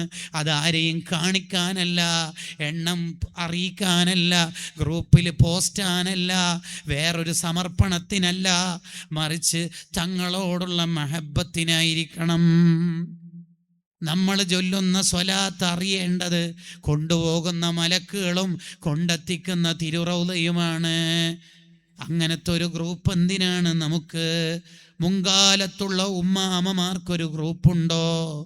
കൂട്ടുകാരെ, ഉമ്മമാരെ, ചൊല്ലണ്ട സ്വലാത്ത് മനസ്സാന്നിധ്യത്തോടു കൂടിയാണ്. എങ്ങനെ ചൊല്ലിയാലും സ്വലാത്തിന് കൂലിയുണ്ടെന്ന വർത്തമാനങ്ങൾ കേൾക്കുമ്പോൾ റിയാഓടുകൂടി ചൊല്ലിയതിന് റിയാഇൻ്റെ ഹറാമുണ്ട്. കിതാബ് ഇബ്രീസിൽ അബ്ദുൽ അസീസ് ദബ്ബാഗ് തങ്ങൾ രേഖപ്പെടുത്തുകയാണ്, ദീർഘിപ്പിക്കുകയല്ല. അങ്ങനെ നമ്മുടെ ജീവിതത്തിൽ അദബുകൾ ഉണ്ടാവണം. സിയാറത്ത് നമുക്ക് ജീവിതത്തിൽ രക്ഷപ്പെടാനുള്ളൊരു വഴിയാണ്. അടുത്ത ഒന്ന് അതെന്താ? സിലത്തുർ റഹീം. ഒരു മഹ്മൂദ് ഹാജിനെ കുറിച്ച് പറയുന്ന വർത്താനം, നാട്ടുകാർ പെങ്ങന്മാരെ പൊന്നുപോലെ നോക്കിയ ഹാജിയാരാണ്. എന്ത്? പെങ്ങന്മാരെ പൊന്നുപോലെ നോക്കിയ ഹാജിയാരാണ്. ഒരാൾക്ക് 3 സഹോദരിമാരുണ്ടായി. ആ 3 പെങ്ങന്മാരെ ഒരാൾ വേണ്ട പോലെ പരിഗണിച്ച് വേണ്ടതെല്ലാം ചെയ്തു കൊടുത്താൽ അവർ, ഈ 3 പെങ്ങന്മാർ, ഈ ആങ്ങളക്ക് വേണ്ടിയിട്ട് നരകത്തുനിന്ന് കാവലിക്കും അത്ര. എന്ന് പറഞ്ഞാൽ എൻ്റെ ആങ്ങളനെ നരകത്തിലേക്ക് പോകാൻ വിടൂല. കുന്നലഹുന്ന ഹിജാബം മിനന്നാർ. ആ മനുഷ്യന് നരകമില്ല. 3 പെൺകുട്ടികളെ അല്ലെങ്കിൽ 3 പെങ്ങന്മാരെ ഒരാൾ പരിഗണിച്ച് വേണ്ടതെല്ലാം ചെയ്തു കൊടുത്താൽ അയാൾക്ക് നരകമില്ലെന്ന് മുഹമ്മദുർ റസൂലുള്ളാഹി സ്വല്ലല്ലാഹു അലൈഹി വസല്ലം. പെങ്ങന്മാരെ നല്ലോണം പരിഗണിക്കണം. ഇബ്നു ഹജർ റഹിമഹുല്ലാഹ് പറയുന്നുണ്ട്, അവിടുത്തെ അസ്നൽ മത്വാലിബിൽ ജ്യേഷ്ഠത്തിയെ ഉമ്മാനെ പരിഗണിക്കുന്ന പോലെ പരിഗണിക്കണം. പ്രത്യേകിച്ച് മൂത്ത ഇത്താത്തെ, മൂത്ത പെങ്ങളെ നല്ലോണം പരിഗണിക്കണം. നമ്മൾ അവരുടെ ടെൻഷൻ മാറ്റി കൊടുക്കണം. കടബാധ്യത ഉണ്ടെങ്കിൽ അത് പരിഹരിച്ചു കൊടുക്കണം. അവരെ കല്യാണം കഴിപ്പിക്കലോടുകൂടി എല്ലാം തീർന്നു എന്ന് വിചാരിക്കുന്നതിന് പകരം അവർക്ക് എന്തെങ്കിലും വിഷമമുണ്ടെങ്കിൽ പരിഹരിക്കണം. നിന്റെ ഭാര്യക്ക് പർദ്ദ വാങ്ങിക്കൊടുക്കുമ്പോൾ പെങ്ങൾക്കും ഒരു പർദ്ദ കൊടുക്കണം. പെങ്ങളെ മക്കളെ പ്രത്യേകം പരിഗണിക്കണം. മോനെ, നരകമോചനത്തിൻ്റെ വഴികളാണ്. നബി സല്ലല്ലാഹു അലൈഹി വസല്ലം തങ്ങളുടെ മുലകുടി ബന്ധത്തിലുള്ള മൂത്ത പെങ്ങളാണ് ഷെയ്മ ബീവി. നബി സല്ലല്ലാഹു അലൈഹി വസല്ലം തങ്ങളെ താരാട്ട് പാടിയിട്ട് ഉറക്കിയ മഹദിയ. ആ മഹദിയെ കുറേ കാലം കഴിഞ്ഞ് കണ്ടപ്പോൾ നബി സല്ലല്ലാഹു അലൈഹി വസല്ലം തങ്ങൾ നേരെ കുടുംബ ബന്ധത്തിലുള്ള പെങ്ങളല്ല, മുലകുടി ബന്ധത്തിലുള്ള പെങ്ങളാ. ആ ഷൈമ ബീവിയെ കണ്ടപ്പം ഒട്ടകം, ആട്, മറ്റു സമ്മാനങ്ങൾ എല്ലാം വാരിക്കോരി കൊടുത്തു എന്ന് ചരിത്രത്തിൽ കാണാൻ പറ്റും. പെങ്ങന്മാരെ പരിഗണിക്കണം, ഏട്ടത്തിന് ഇത്താത്തനെ പരിഗണിക്കണം. നാട്ടില് സംഘടനാ സാധന പ്രവർത്തനമൊക്കെ ഒക്കെ ശരി, നല്ല തന്നെ. ഇത്താത്തക്ക് നമ്മളെക്കുറിച്ച് നല്ല വർത്താനം ഉണ്ടാവണം. ആരും അറിയാതെ ഇത്താത്തക്കൊരു ക്യാഷ് കൊടുക്കണം. ആരും അറിയണ്ട. ഇത്താത്തൻ്റെ ഭർത്താവിന് വിഷമുണ്ട് എന്ന് കാണുമ്പോൾ നമ്മൾ അവരെ ഹെൽപ്പ് ചെയ്യണം. നബി സല്ലല്ലാഹു അലൈഹി വസല്ലം തങ്ങളുടെ ഭാര്യ മൈമൂന ബീവി സ്വതക്ക ചെയ്തപ്പോൾ നബി സല്ലല്ലാഹു അലൈഹി വസല്ലം പറഞ്ഞു, അത് പെങ്ങക്കാ കൊടുത്തിനെങ്കിൽ കുറച്ചും കൂടി വലിയ കൂലി കിട്ടുമായിരുന്നു. കണ്ടോ, പെങ്ങന്മാരെ പരിഗണിക്കണം എന്നായി പറയുന്നതിൻ്റെ അർത്ഥം. ഒരു സ്വഹാബി വന്നിട്ട് ചോദിച്ചല്ലോ, എൻ്റെ പെങ്ങള് ഹജ്ജ് ചെയ്യാൻ നേർച്ചയാക്കിയിരുന്നു, വീട്ടാതെയാണ് മരണപ്പെട്ടു പോയത്, ഞാൻ എന്താ ചെയ്യേണ്ടത്? നിന്റെ പെങ്ങൾക്ക് കടമുണ്ടെങ്കിൽ വീട്ടിയാൽ വീടൂലേ? വീടും. എന്നാ പിന്നെ ഹജ്ജ് പെങ്ങളുടെ പേരിൽ ചെയ്തോളി. കണ്ടോ, കണ്ടങ്ങള് ഇത്താത്തനെ പരിഗണിക്കണം. ഈ വയല് കേൾക്കുന്ന ഓരോ മനുഷ്യനും ചിന്തിക്കേണ്ടതാ, എൻ്റെ പെങ്ങളെ ഞാൻ പരിഗണിക്കാറുണ്ടോ? ഇബ്നു ഹജർ റഹിമഹുല്ലാഹ് ഒരു കിതാബിൽ ഉദ്ധരിക്കുന്നുണ്ടല്ലോ, ഒരാൾ മരിച്ചു കഴിഞ്ഞിട്ട് അയാൾ വലിയ പ്രയാസത്തിലായതായി ആ കാലത്തെ സ്വാലിഹായ ഒരു മനുഷ്യൻ സ്വപ്നം കണ്ടപ്പോൾ ചോദിച്ചു, എന്താ കാര്യമെന്ന്. എൻ്റെ പെങ്ങളെ ഞാൻ വേണ്ട പോലെ പരിഗണിച്ചിട്ടില്ല, അതാണ് ഞാനിങ്ങനെ കുടുങ്ങിപ്പോയത് എന്ന്. അസ്നൽ മത്വാലിബ് ഫി സുലത്തിൽ അർഹാമി വൽ അഖാരിബ് എന്ന കിതാബിൽ ചരിത്രമുണ്ട്. ഹാഫിള് ദഹബിയും അത് രേഖപ്പെടുത്തുന്നുണ്ട്. ഇത്താത്തനെ പരിഗണിക്കണം, ജ്യേഷ്ഠനെ പരിഗണിക്കണം. ഇബ്നു ഹജർ റഹിമഹുല്ലാഹ് പറയുന്നത് എന്താ? ഇക്കാക്കെ ജ്യേഷ്ഠനെ ഉപ്പാനെ പരിഗണിക്കുന്ന പോലെ പരിഗണിക്കണം. ഓൻ എന്തിനാ എൻ്റെ വിഷയത്തിൽ ഇടപെടുന്നത്? അങ്ങനെയൊന്നും പറയരുത്. ഓൻ തുടങ്ങിയ ബിസിനസ്സിന് ഞാനിതിനെ സഹായിക്കേണ്ട ആവശ്യം, ഞാൻ 1000 വട്ടം പറഞ്ഞു തുടങ്ങണ്ട. അങ്ങനെയൊന്നും പറയാൻ പാടില്ല. നമ്മളെ ഉപ്പ എന്തെങ്കിലും ഒരു കാര്യം ചെയ്തിട്ട് കുടുങ്ങിയാൽ നമ്മൾ ഹെൽപ്പ് ചെയ്യോ? ഉറപ്പല്ലേ? അപ്പം പിന്നെ ജ്യേഷ്ഠനെയും പരിഗണിക്കണം. ചില ആൾ നാട്ടുകാർക്ക് ഭയങ്കര സേവനമായിരിക്കും, ജ്യേഷ്ഠന്മാരോട് ബന്ധം ഉണ്ടാവില്ല, അനുജനോട് ബന്ധം ഉണ്ടാവില്ല, ഇത്താത്തനോട് മിണ്ടൂല. അങ്ങനെയൊന്നും ഉണ്ടാവരുത്. നമ്മുടെ ഇത്താത്ത നമ്മുടെ ജീവനാവണം. ഇതാണ് ഇസ്ലാം. പെങ്ങന്മാരെ പരിഗണിക്കണം. ഇമാം ഷഹറാനി റളിയല്ലാഹു അൻഹു പറയുന്നുണ്ട്, ചില ആൾക്കാർ കുടുംബത്തിൽ തന്നെ ഉള്ള പാവങ്ങളെ സഹായിക്കൂല, നാട്ടുകാരെ നന്നായിട്ട് സഹായിക്കുകയും ചെയ്യും. അത്തരം ആൾക്കാരുടെ സ്വതക്കകൾ, ഹദിയകൾ സ്വാലിഹീങ്ങൾ, സൂഫിയാക്കൾ സ്വീകരിക്കാറില്ല. ഇമാം ഷഹറാനി അവിടുത്തെ ഹാദിൽ ഹാഇരീൻ ഇലാ റുസൂമി അഖ്ലാഖിൽ ആരിഫീൻ എന്ന കിതാബിൽ എഴുതി വെക്കുന്നുണ്ട്. ആ സ്വതക്ക അവർ സ്വീകരിക്കാറില്ല. കാരണം ഏറ്റവും കൂലിയുള്ള പെങ്ങക്ക് കൊടുക്കാൻ അവർക്ക് സന്മനസ്സില്ല. നാട്ടിലെന്തെങ്കിലും കെട്ടിടം എടുക്കുന്നുണ്ടെങ്കിൽ അവർ ഭയങ്കര സംഭാവനയാണ്. Sir 25 square feet. ആ പെങ്ങൾ മൂത്ത ഇത്താത്ത 2 അറ്റം മുട്ടിക്കാൻ കഷ്ടപ്പെടുന്നുണ്ടാവും, അത് സഹായിക്കൂല. 5 തക്കാഫുൽ ശരി, നല്ലേനെ. അയാളുടെ സ്വന്തം ജ്യേഷ്ഠത്തിന്റെ മക്കളുടെ ഫീസ് അടക്കാൻ ആ പെങ്ങൾ പെടാപ്പടൽ വിടുന്നുണ്ടാവും. അപ്പോഴയാൾ നാട്ടുകാർക്ക് ഭയങ്കര സേവനം. അതൊക്കെ ഒരു ഹവൻ നഫ്സിന്റെ വർക്കൗട്ട് ചെയ്യുന്ന പരിപാടിയാ. ഷെഹറാനിമാമ് ബഹ്ജത്തു നുഫൂസിൽ അത് പറയുന്നുണ്ട്. അപ്പൊ കുടുംബ ബന്ധം ചേർക്കുന്ന ആളാണ്. മഹമൂദാജി മരിച്ചോട്ടോ. ഏത് മഹമൂദാജിന്നോ? 5 പെങ്ങന്മാര് കല്യാണം കഴിക്കണവരെ സ്വന്തം കല്യാണം ഹോൾഡ് ചെയ്ത് വെച്ച് 5 പെങ്ങന്മാരെയും പൊന്നുപോലെ നോക്കിയ ആ ഒറ്റ സർട്ടിഫിക്കറ്റ് മതി മൂപ്പർക്ക് രക്ഷപ്പെടാൻ. അത് മതി. ഇളയമാനെ പരിഗണിക്കണം. ഉമ്മാന്റെ അനിയത്തിന അൽ ഖാലത്തു ബി മൻസിലത്തിൽ ഉമ്മീന, ഉമ്മാന്റെ സ്ഥാനത്താണ് മൂത്തമ്മ ഇളയമ്മമാർ.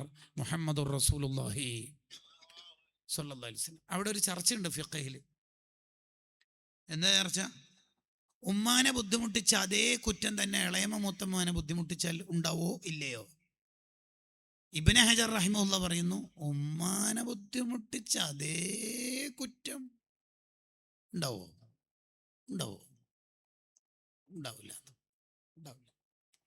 ബദറുദ്ദീൻ സർക്കശി റഹ്മത്തുള്ളാഹി പറയാ ഉണ്ടാവാൻ സാധ്യതയുണ്ട്. കാരണം ഈ ഹദീസിൽ അങ്ങനെ ഉണ്ടല്ലോ. പ്രബലാഭിപ്രായം ഇബ്നു ഹജർ തങ്ങൾ പറഞ്ഞെടുത്താണ് ഉള്ളതെങ്കിലും അത്രയും ഇമാമിങ്ങൾ ചർച്ച ചെയ്യണമെങ്കിൽ വിഷയത്തിന്റെ ഗൗരവത്രയായിരിക്കും. കുടുംബത്തെ പരിഗണിക്കണം. നാട്ടുകാർ കമന്റ് പറയണത് അതാ, കുടുംബം നോക്കുന്ന ആളായിരുന്നു.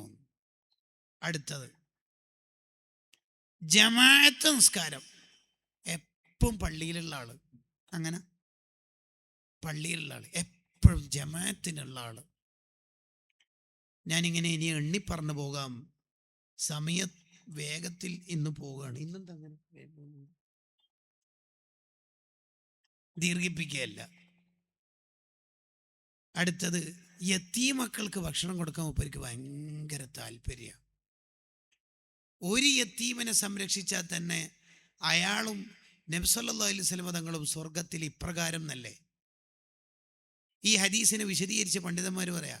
ഒരു യതീമിനെ നോക്കിയാൽ തന്നെ അങ്ങനെയാണെങ്കിൽ ആയിരക്കണക്കിന് യതീം മക്കളെ സംരക്ഷിക്കുന്ന ആളുടെ കൂലി എത്രയായിരിക്കും? സുൽത്താനുൽ ഉലമയുടെ പ്രതിഫലം ആലോചിച്ചോക്കെ. അള്ളാഹു ദീർഘായുസ് കൊടുക്കട്ടെ, ആഫിയത്ത് നൽകുമാറാവട്ടെ. നമ്മളെ ഉസ്താദ്മാരുടെ ഒക്കെ കൂലി ആലോചിച്ച് നോക്കിയേ. കുറേ ആളുടെ ജീവിതം രക്ഷിക്കുക എന്ന് പറയുന്നത് ഒരു മനുഷ്യൻ ഈ ലോകത്ത് കിട്ടുന്ന വലിയ തൗഫീഖാണ്. ഇമാം ഷാറാനി റഹിമുള്ള തന്നെ അൽ അൻവാർ ഫി ആദാബി സുഹബത്തിൽ അഖിയാറിൽ പറയുന്നുണ്ട്, കല്യാണത്തിന് സഹായിക്കുക എന്നുള്ളത് വലിയ സ്വതക്കയാണ്. കാരണം എന്തുകൊണ്ട്? ഒരാണും പെണ്ണും കല്യാണം കഴിച്ചാലല്ലേ മക്കളുണ്ടാവുള്ളൂ. ലോകത്തേത് പണ്ഡിതൻ, ഏത് പ്രതിഭ, ഏത് വലിയ മഹാനും രൂപപ്പെടണമെങ്കിൽ, ജനിക്കണമെങ്കിൽ രണ്ടാൾ കല്യാണം കഴിക്കണ്ടേ? അപ്പൊ ലോകത്തേത് പ്രതിഭകളുണ്ടെങ്കിലും അവരുടെ ഉപ്പിയുമ്മയും കല്യാണം കഴിച്ചുകൊണ്ടല്ലേ. അപ്പൊ കല്യാണത്തിന് സഹായിക്കുന്നതാണ് ലോകത്തെ ഏറ്റവും വലിയ സ്വതക്കയായിട്ട് മഹാന്മാര് പരിചയപ്പെടുത്തുന്നത്.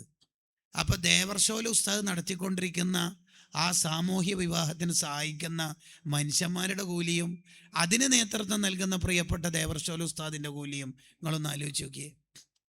വരുന്ന ഏപ്രിലുണ്ട് വലിയ ചടങ്ങ്. പറ്റുവാണെങ്കിൽ നമ്മളൊക്കെ സഹായിക്കണം, കഴിയുന്ന ഖിദ്മത്തുകളൊക്കെ നമ്മൾ ചെയ്യണം. അള്ളാഹു ഖൈറുകൾക്ക് നമുക്ക് തൗഫീഖ് നൽകുമാറാവട്ടെ. വല്ലാഹു ഫീ ഔനിൽ അബ്ദി മാ കാനൽ അബ്ദു ഫീ ഔനി അഖീഹി. ഒരാളെ നമ്മൾ സഹായിക്കുമ്പോൾ നമ്മളെ അള്ളാഹു സഹായിക്കും. ഈ ഹദീസിനെ വിശദീകരിച്ച് നവവി ഇമാം റഹിമഹുള്ളയുടെ ശിഷ്യൻ പറയാ, ഒരാളെ സഹായിച്ചാൽ തന്നെ അള്ളാഹ് ഏറ്റെടുക്കുകയാണെങ്കിൽ അനേകായിരം ആൾക്കാരെ സഹായിക്കുന്നവരുടെ കൂലി എത്രയായിരിക്കും? പ്രളയഭൂമിയിൽ സാന്ത്വന വളണ്ടിയർമാരുടെ കൂലി, സാമൂഹ്യ വിവാഹത്തിന് നേതൃത്വം നൽകുന്ന ദേവർഷോൽ ഉസ്താദ് അടക്കമുള്ള ഉസ്താദുമാരുടെ പ്രതിഫലം, പാവങ്ങളായ മക്കളെ ചേർത്ത് നിർത്തി ലത്തീഫിയും മലഹറും മൈദീനും മർക്കസും ജാമിയ സൈദിയും അൽമക്കറും ഇഹിയാസുന്നൊക്കെ നടത്തുന്ന പണ്ഡിതരുടെ പ്രതിഫലം എത്രയായിരിക്കും? നിങ്ങൾ ആലോചിച്ച് നോക്കിയേ. അത്രയൊന്നും നമുക്ക് വലിയ സ്ഥാപനമൊന്നും നടത്താൻ പറ്റുന്നില്ലെങ്കിലും നമുക്കുണ്ടാവേണ്ട ഇങ്ങനത്തെ എന്തെങ്കിലുമൊക്കെ ബോക്സുകൾ, പെട്ടികൾ ലത്തീഫിയൻ്റെ തക്കാഫുലേക്ക് കൊടുക്കാൻ പറ്റിയേ ഉണ്ടാവണ്ടേ? ഉണ്ടാവണം. വല്ലാഹു ഫീ ഔനിൽ അബ്ദ്. ഒരടിമ എപ്പോഴാണോ വേറൊരാളെ സഹായിക്കുന്നത് അപ്പോഴൊക്കെ അള്ളാഹ് അയാളെ സഹായിച്ചുകൊണ്ടേയിരിക്കും. ഒരാളെ സഹായിച്ചാലാ പറയുന്നത്. ഈ സ്ഥാപനത്തിൻ്റെ ഒക്കെ കമ്മിറ്റി ഭാരവാഹികളുടെ കൂലി എത്ര? ഒരുപാട് ആൾക്കാർക്ക് ജീവൻ നൽകുന്നവരല്ലേ അവർ. അള്ളാഹു നമ്മളിൽ നിന്ന് കബൂൽ ചെയ്യുമാറാവട്ടെ. വീണ്ടും ആമീൻ പറയാൻ തൗഫീഖ് ചെയ്യുമാറാവട്ടെ. ഞാൻ അവസാനിപ്പിക്കുകയാണ്. ഒരാളെക്കുറിച്ച് മക്കളോ ഭാര്യയോ ഭർത്താവോ പറയാണ്, ഏർലി വൈക്കപ്പ്, നേരത്തെ ഉണരും.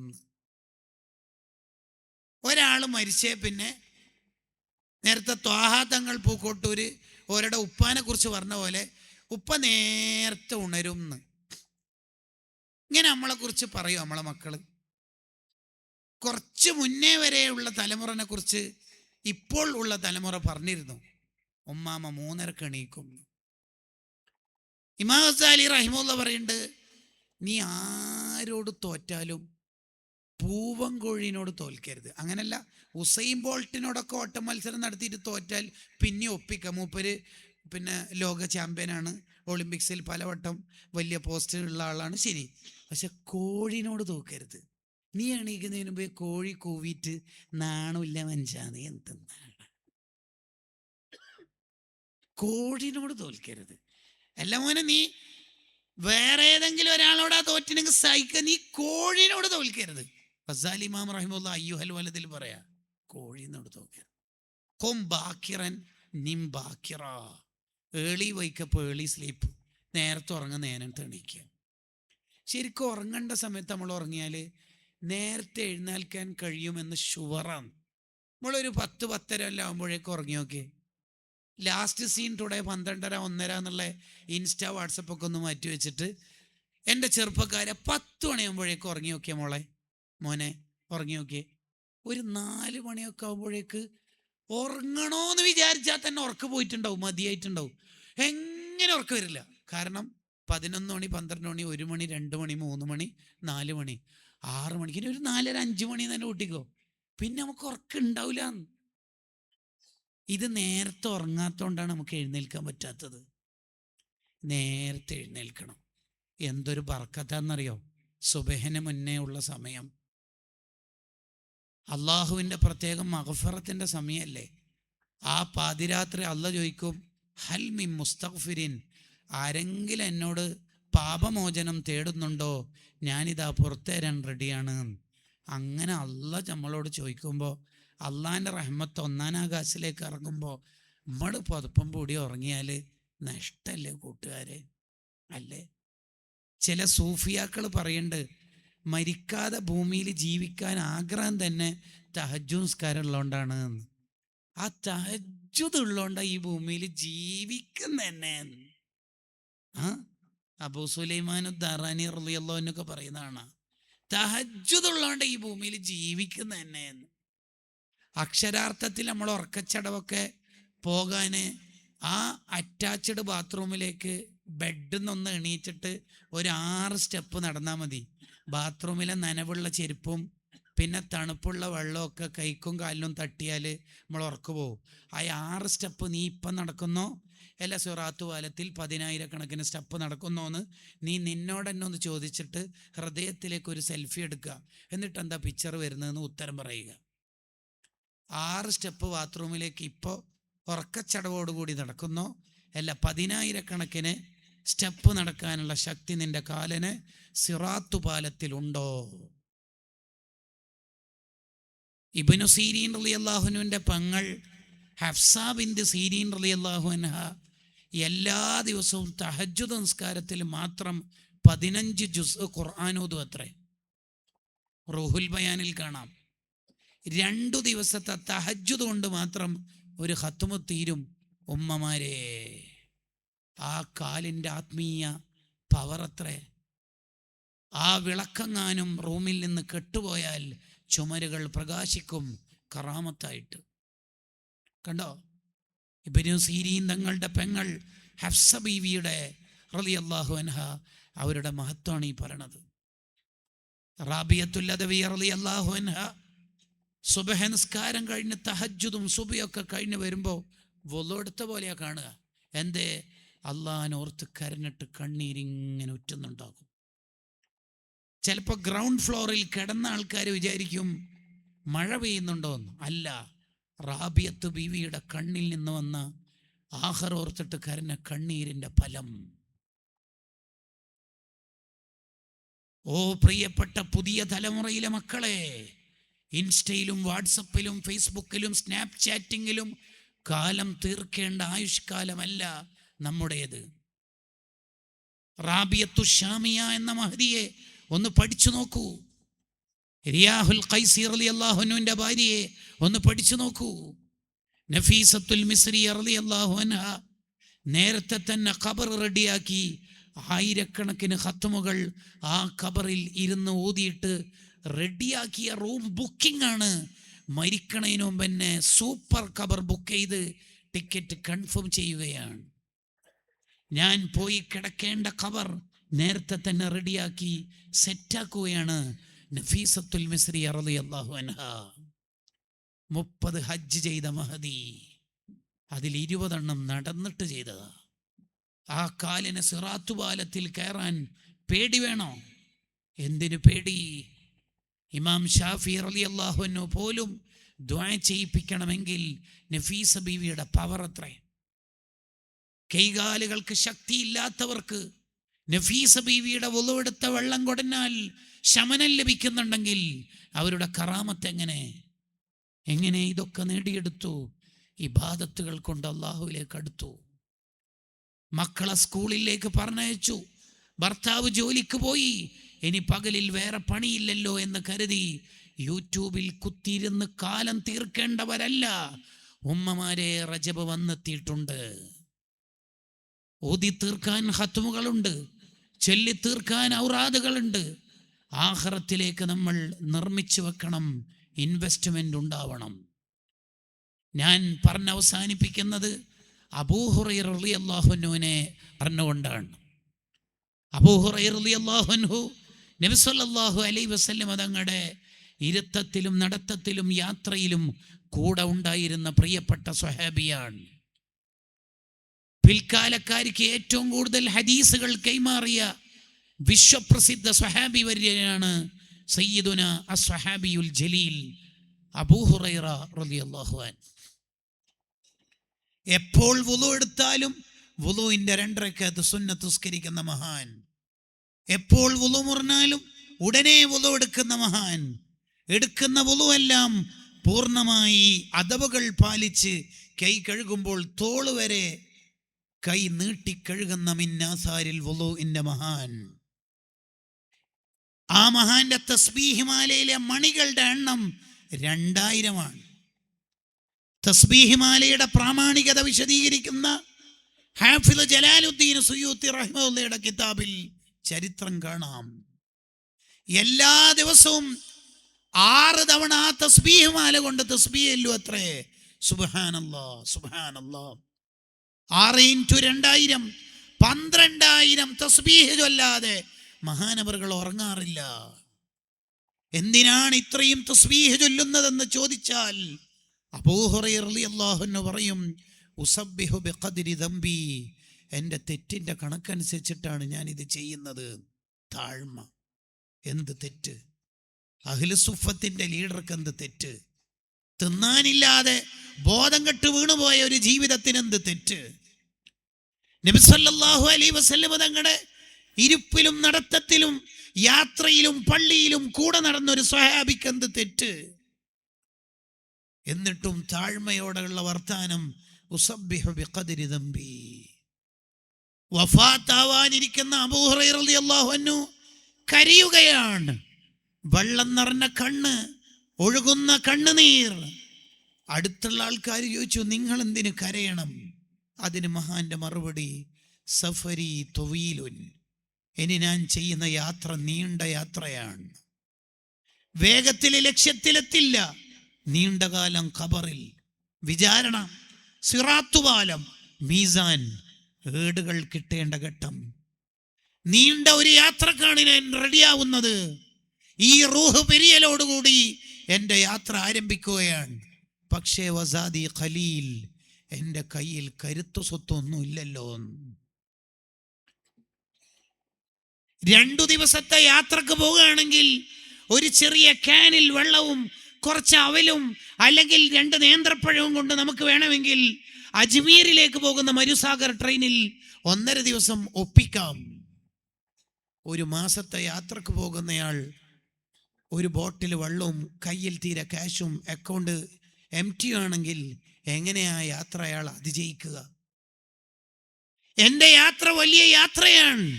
വസാദി ഖലീൽ, എൻ്റെ കയ്യിലൊന്നും കരുത്തു സ്വത്തില്ലല്ലോ എന്നതോർക്കുമ്പോൾ കരയാണ്. ഈ ചരിത്രത്തെ വിശദീകരിച്ചുകൊണ്ട് ഇബ്നു റജബുൽ ഹംബലി റഹിമഹുല്ല ചോദിക്കുന്ന ഒരു ചോദ്യമുണ്ട്. ലഗേജും ഹാൻഡ് ബാഗും ഫുള്ളായ മഹാന്മാര് കരയാണ്. കയ്യിൽ ലഗേജും ഹാൻഡ് ബാഗും പിടിക്കാൻ പോലും ഇല്ലാത്ത നമ്മൾ ഇപ്പോഴും ചിരിച്ച് കളിക്കുകയാണല്ലോ. കൂട്ടുകാരെ, ബയ്യിൽ സ്വഹീഫതക സൗദാ ഫീ റജബിൻ ബിസാലിഹിൽ അമലിൽ മുൻജി മിനൽ ലഹബി. നല്ല നല്ല കർമ്മങ്ങൾ ചെയ്ത് നന്നാവാനാണ് റജബ് അല്ലാഹ് തന്നത്. റജബ് ആരംഭിച്ചു. റവാത്തിബ് സുന്നത്തുസ്കരിക്കാത്ത ഫർളുകൾ നമുക്കുണ്ടാവരുത്. 100 സ്വലാത്തെങ്കിലും ഡെയിലി ചൊല്ലുമെന്ന് ഒരു തീരുമാനം നമുക്കുണ്ടാവണം. ഷെറിയ ഉസ്താദിന്റെ ചാരത്തുനിന്ന് വെള്ളിയാഴ്ച രാവിൽ നമ്മൾ ഒരുമിച്ച് കൂടിയ മജിലിസിൽ നിന്ന് ആരംഭപ്പൂവായ പൊന്നു മുസ്തഫ സല്ലല്ലാഹു അലൈഹി വസല്ലം എന്ന് പറഞ്ഞ ആയിരങ്ങൾക്ക് മഹബത്ത് നൽകിയ ഒരു മഹാഗുരുവിൻ്റെ പരിസരത്ത് നിന്ന് ഒരു 100 സ്വലാത്ത് ഡെയിലി ചൊല്ലുമെന്ന് വിത്തിറക്കേണ്ട റജബ് മാസത്തിൽ തീരുമാനിക്കാൻ ഈ സദസ്സിൽ നമുക്ക് കഴിഞ്ഞാൽ അൽഹംദുലില്ലാഹ്, ഈ വഅദ് പറഞ്ഞതും കേട്ടതും സമയം ചെലവഴിച്ചതും സാർത്ഥകമായി. അള്ളാഹു നമ്മളിൽ നിന്ന് കബൂൽ ചെയ്യട്ടെ. അള്ളാഹുവെ, നമ്മളെ മജ്ലിസ് നീ സ്വീകരിക്കണേ റഹ്മാനെ. അൽഹംദുലില്ലാഹ് അൽഹംദുലില്ലാഹി റബ്ബിൽ ആലമീൻ ഹംദൻ യുവാഫി നിഅമഹു വയുകാഫി മസീദ. അല്ലാഹുമ്മ സ്വല്ലി വസല്ലിം വബാരിക് അലാ സയ്യിദിനാ മുഹമ്മദിൻ വഅലാ ആലി സയ്യിദിനാ മുഹമ്മദ്. അല്ലാഹുവേ, നമ്മളെ മജ്ലിസ് നീ സ്വീകരിക്കണേ റഹ്മാനെ, കബൂലാക്കണേ റഹ്മാനെ. ജീവിതത്തിൽ വന്ന തെറ്റുകുറ്റങ്ങളൊക്കെ പുറത്തു തരണേ അല്ലാഹ്. നമ്മളെ മക്കളെ നീ സ്വാലിഹീങ്ങളാക്കണേ അല്ലാഹ്. ഖൈറിൻ്റെ അഹ്ലുകാരിൽ പെടുത്തണേ റഹ്മാനെ.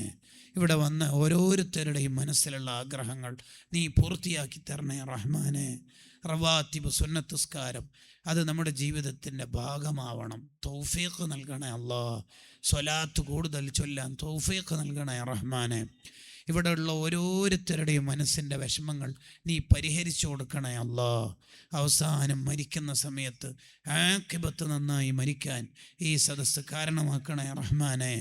നമ്മുടെ ലത്തീഫി അടക്കമുള്ള സ്ഥാപനങ്ങളെ സഹായിക്കുന്ന നാട്ടിലുള്ളവർ, മുഅ്മിനാത്തുകൾ, പ്രവാസികൾ, എല്ലാവർക്കും നീ സ്വർഗം നൽകണേ റഹ്മാനെ. അവസാനം മരിക്കുന്ന സമയത്ത് കാമില ഈമാനോടെ മൗത്താക്കണേ റഹ്മാനെ. ബിഫളുലി സ്വല്ലല്ലാഹു അലാ മുഹമ്മദ് സ്വല്ലല്ലാഹു അലൈഹി വസല്ലം സ്വല്ലല്ലാഹു അലാ മുഹമ്മദ് സ്വല്ലല്ലാഹു അലൈഹി വസല്ലം. അല്ലാഹുമ്മ സ്വല്ലി അലാ മുഹമ്മദ് യാ റബ്ബി സല്ലം.